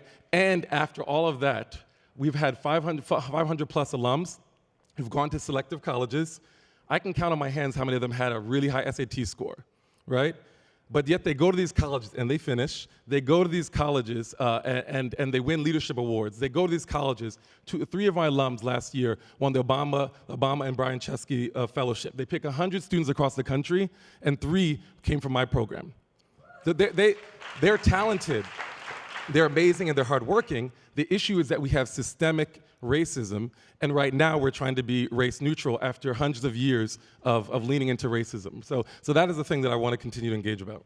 Yeah, and I think, Rick, you mentioned, in our documentary, we interviewed somebody named David Hinojosa, who was very much in the Students for Fair, representing students in University of North Carolina, and he talked about being a law student, a Mexican law student in Texas, and before Texas eliminated affirmative action, there were maybe 26 law students in his class, and then who were Black or Hispanic, and by the time he left, after it had changed, there were 3.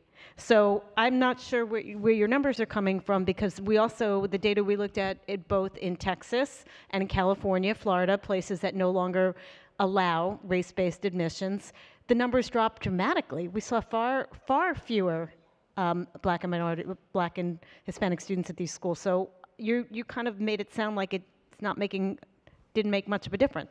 Yeah, so the difference is that he's talking about graduate school, he's talking about law school. And law schools compete on a national platform, right? The University of Texas is not competing for students with other law schools in Texas, certainly not other public law schools in Texas. It's competing with Yale and Berkeley and University of Washington and so on. So if you're in a national market and you're the only school that's not using racial preferences, then yes, the schools that you will admit race neutrally will also have offers from Harvard and Yale and Stanford. So you're going to have a dramatic drop. But it's also on the undergraduate level. No, on the undergraduate level, the minority numbers actually went up substantially. And one of the prompts for an earlier suit by Edward Bloom was that he said, look, the overall minority enrollment at University of Texas is higher than it was before the decision that limited racial preferences in Texas, so the affirmative action is not needed. University of California, there's no question that it's been a really dramatic effect. And what's so dramatic is not only was the base broadened and the pool of students admitted stronger, but the outcomes were dramatically better. The 4-year graduation rate for students admitted to Berkeley with large racial preferences in the early 90s was about 15%. 15, okay? It's now about 55%, okay? That's the kind of change that we want to see. I think you could argue that that's not necessarily correlated to the change that you're talking about, right? Schools today have many more supports for students and minority students than they ever had when I was an undergraduate. There was no office that was there to support students' academic achievement. The things that my kids have access to, 2 of them will be going off to college in the fall, 2 have graduated, we just didn't have that. So it seems to me that the times have changed as well in how people are approaching helping minorities get to and through, and also helping students who come from non-traditional backgrounds, students who are from rural backgrounds, et cetera, et cetera. There's a real tangible effort to help them get through. Yeah. Two quick points. One is that the things that you're talking about which create inequality, many of them are real. I would disagree with you on some of the facts you cite, but undoubtedly there are inequalities in the K-12 pipeline. But our attention needs to be on that. When we try to fix the problem by saying, okay, well, let's just ignore credential differences when we do college admissions, I think ends up being counterproductive. But secondly, we just need to have more intellectual honesty. I mean, even in this room, you can sort of feel there's a very strong vibe against the sort of facts that I'm presenting being articulated. There's a lot of suspicion and a lot of anger. And that's because we have a very one-sided conversation. We are not, when I and others raise the issues with law school performance to our colleagues, the effort was not to engage and try to get to the bottom of what was going on.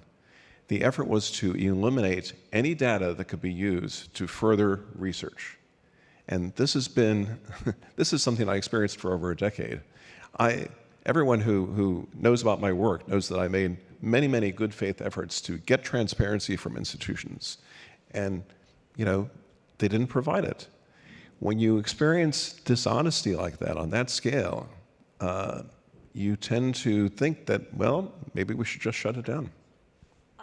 I might argue that the one-sided conversation, certainly from a newsroom perspective, seems to be that black students are stealing the positions of white students, right? I mean, I think if you were to, we went And out in Asian the street, students. right, and Asian students, and if we were to go out in the street and just grab people and ask them about affirmative action, that's sort of what they would tell you. And I'm always curious why that same sense of anger does not exist for legacies, and that same sense of annoyance does not exist for athletes who having gone to Harvard, I can personally vouch that some of them were underqualified if you're looking at only SAT scores, but I married one. He's a good guy. Got through, very successful. I forgave him. But, right, the reality was, and also know some whose great-great-great-grandpa built a building, a large building, and it's named after them, right? So we know the reality of legacies, and that doesn't seem to anger people when you're talking about affirmative action, right? Affirmative action in people's minds is black students, maybe Hispanic students, stealing a spot from somebody else. And can I jump in, because I know we're saying it's one-sided, but we're sitting here having this conversation because affirmative action, race-based affirmative action is gone. It's dead. So it's not, I don't know how, that's really interesting for it to be so one-sided, but yet we have a case right now where it's gone. And we have a case right now that this is not just about that, right? We're seeing that there's moves now to, you know, this is one piece of a larger project, right? The lawsuits are coming. Lawsuits are coming, right? You know, the Fearless Fund, right? We know, we're here, there's a lot of people looking for investment, venture cap. We know that black women entrepreneurs are getting 1%, so 2% of the funding from venture cap, and they're targeting the Fearless Fund, which invests in black women entrepreneurs, right? So we're knowing that it's not a matter of that it's a one-sided conversation, right? We cannot be ahistoric about this, right? We cannot act as if there's not 400 years of plus history. And we also can't act apolitical about this conversation as if this is just a kind of numbers and data and you know, law conversation, right? There's a political project, right, that is part and parcel of what's been going on in America for so long, right? And so from my standpoint, you asked earlier about students, you know, our students are, this admissions class, pre and post affirmative action, are looking great, right? They're looking great. Ivy Day came a month ago or so. They got into Ivy Leagues. They got into other selective colleges. But it is, as I mentioned before, we have to continue to pivot and work so hard and do things that other people would not do, right? The students that you will get to see in the documentary have been meeting with us on Saturdays for 4 years, full day, right? And sometimes we have some of our funders, white funders, and they're like, oh, my kids would never do that, right? These are the things that we have to do to get into a very narrow window, right, that has been caused because of historic injustice, right? And then the window has gotten even narrower, right? And we're going to continue to adapt as my people have done for so long. But I just want to make it clear that this is not just a numbers thing, right, or data thing. This is a broader political project that we need to address. That's true, and I will agree with you on one thing, Rick, transparency from schools. The Heckenshaw report reached out to hundreds of colleges and universities, as we will continue to do, because we're working on part 2 right now, and we want to know where Atnre students are going to go. And by the way, a lot of them can't make decisions because the FAFSA fiasco has made it impossible for them to see what kind of aid they're going to get. That's a whole other panel. A whole other FAFSA. panel, but it will be in part 2. But the thing is, colleges we don't know what's going on because they don't want to tell us. What is your racial and ethnic breakdown? They're going to have to report the numbers at some point. Now they're delayed in those numbers, but I think we all want to know what has changed. Right. We want schools to be honest about how exactly they're weighting different factors in admissions. Be transparent about that. And how do students perform? What happens? What are the outcomes? If we had that information, we could have such a more robust and meaningful dialogue. But to say a couple things about the future, I mean, I think the experience of your students this year suggests that racial preferences are not gone. In other words, schools are they're still extremely concerned about racial diversity. They're going to be looking at applications very closely to try to identify students like yours who are you know, trying to identify hardships that they've overcome, right? And it's very unclear exactly how large the impact of the Supreme Court decision is going to be. We really are in the dark right now. But you know, I hope we all push for transparency, and I hope we push for greater attention to individual characteristics rather than group characteristics. We only have a couple minutes left in this panel, and they're telling me the video's ready to play, but I am not going to play it because that would be insane. It would take too long. But I do want to end with a look at, so when do we start knowing? I mean, I think there's just a lot of unknowns at this moment, partly because of lack of transparency, partly because just enough time has not passed. When will we know what has actually come from affirmative action being ended? You told me you think it's going to take a few years. Yes. Yeah, I definitely think it will take a few years. There's a lot of, I said it's political, there's a lot of attention on this, right? And people are feeling that. And that's one of the things that's there. And we have to look at different things, right? We're kind of conflating so many things here, right? But we have to look at the kind of the income dynamics. We have to look at a lot of factors there in the process. And for my organization, you know, some of the cases, for example, we've had some students with a 3.3 GPA, for example, and you know, just amazing students. You know, find their way into selective colleges with full scholarships, right? For some of those students, it's going to be harder, and that student precisely is one of the ones that I mentioned that got an award first semester and is doing amazingly on those campuses, right? So for some of that, I think we're going to look at the different kind of tiers of students. How do they perform before, and then how do they perform after? So. Yeah, and I just think one thing I wanted to add that we didn't get to talk about. Diversity trickles down into the workplace, and that's really important to this crowd here.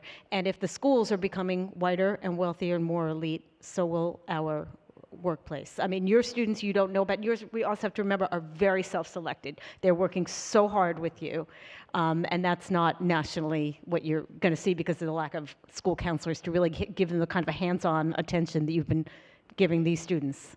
So we really don't know. When do you think we'll know, Richard? I'm going to give you the final word today. You know, we can't know until we can see breakdowns of not just student ethnicity, but admissions rate by credentials. So it depends on whether schools will respond to FOIA requests and other types of efforts to, you know, get them to fess up. In our reporting, we're not seeing that kind of... No, but also they're very threatened by Edward Bloom's lawsuits, yes, which he continues to do all the time. So.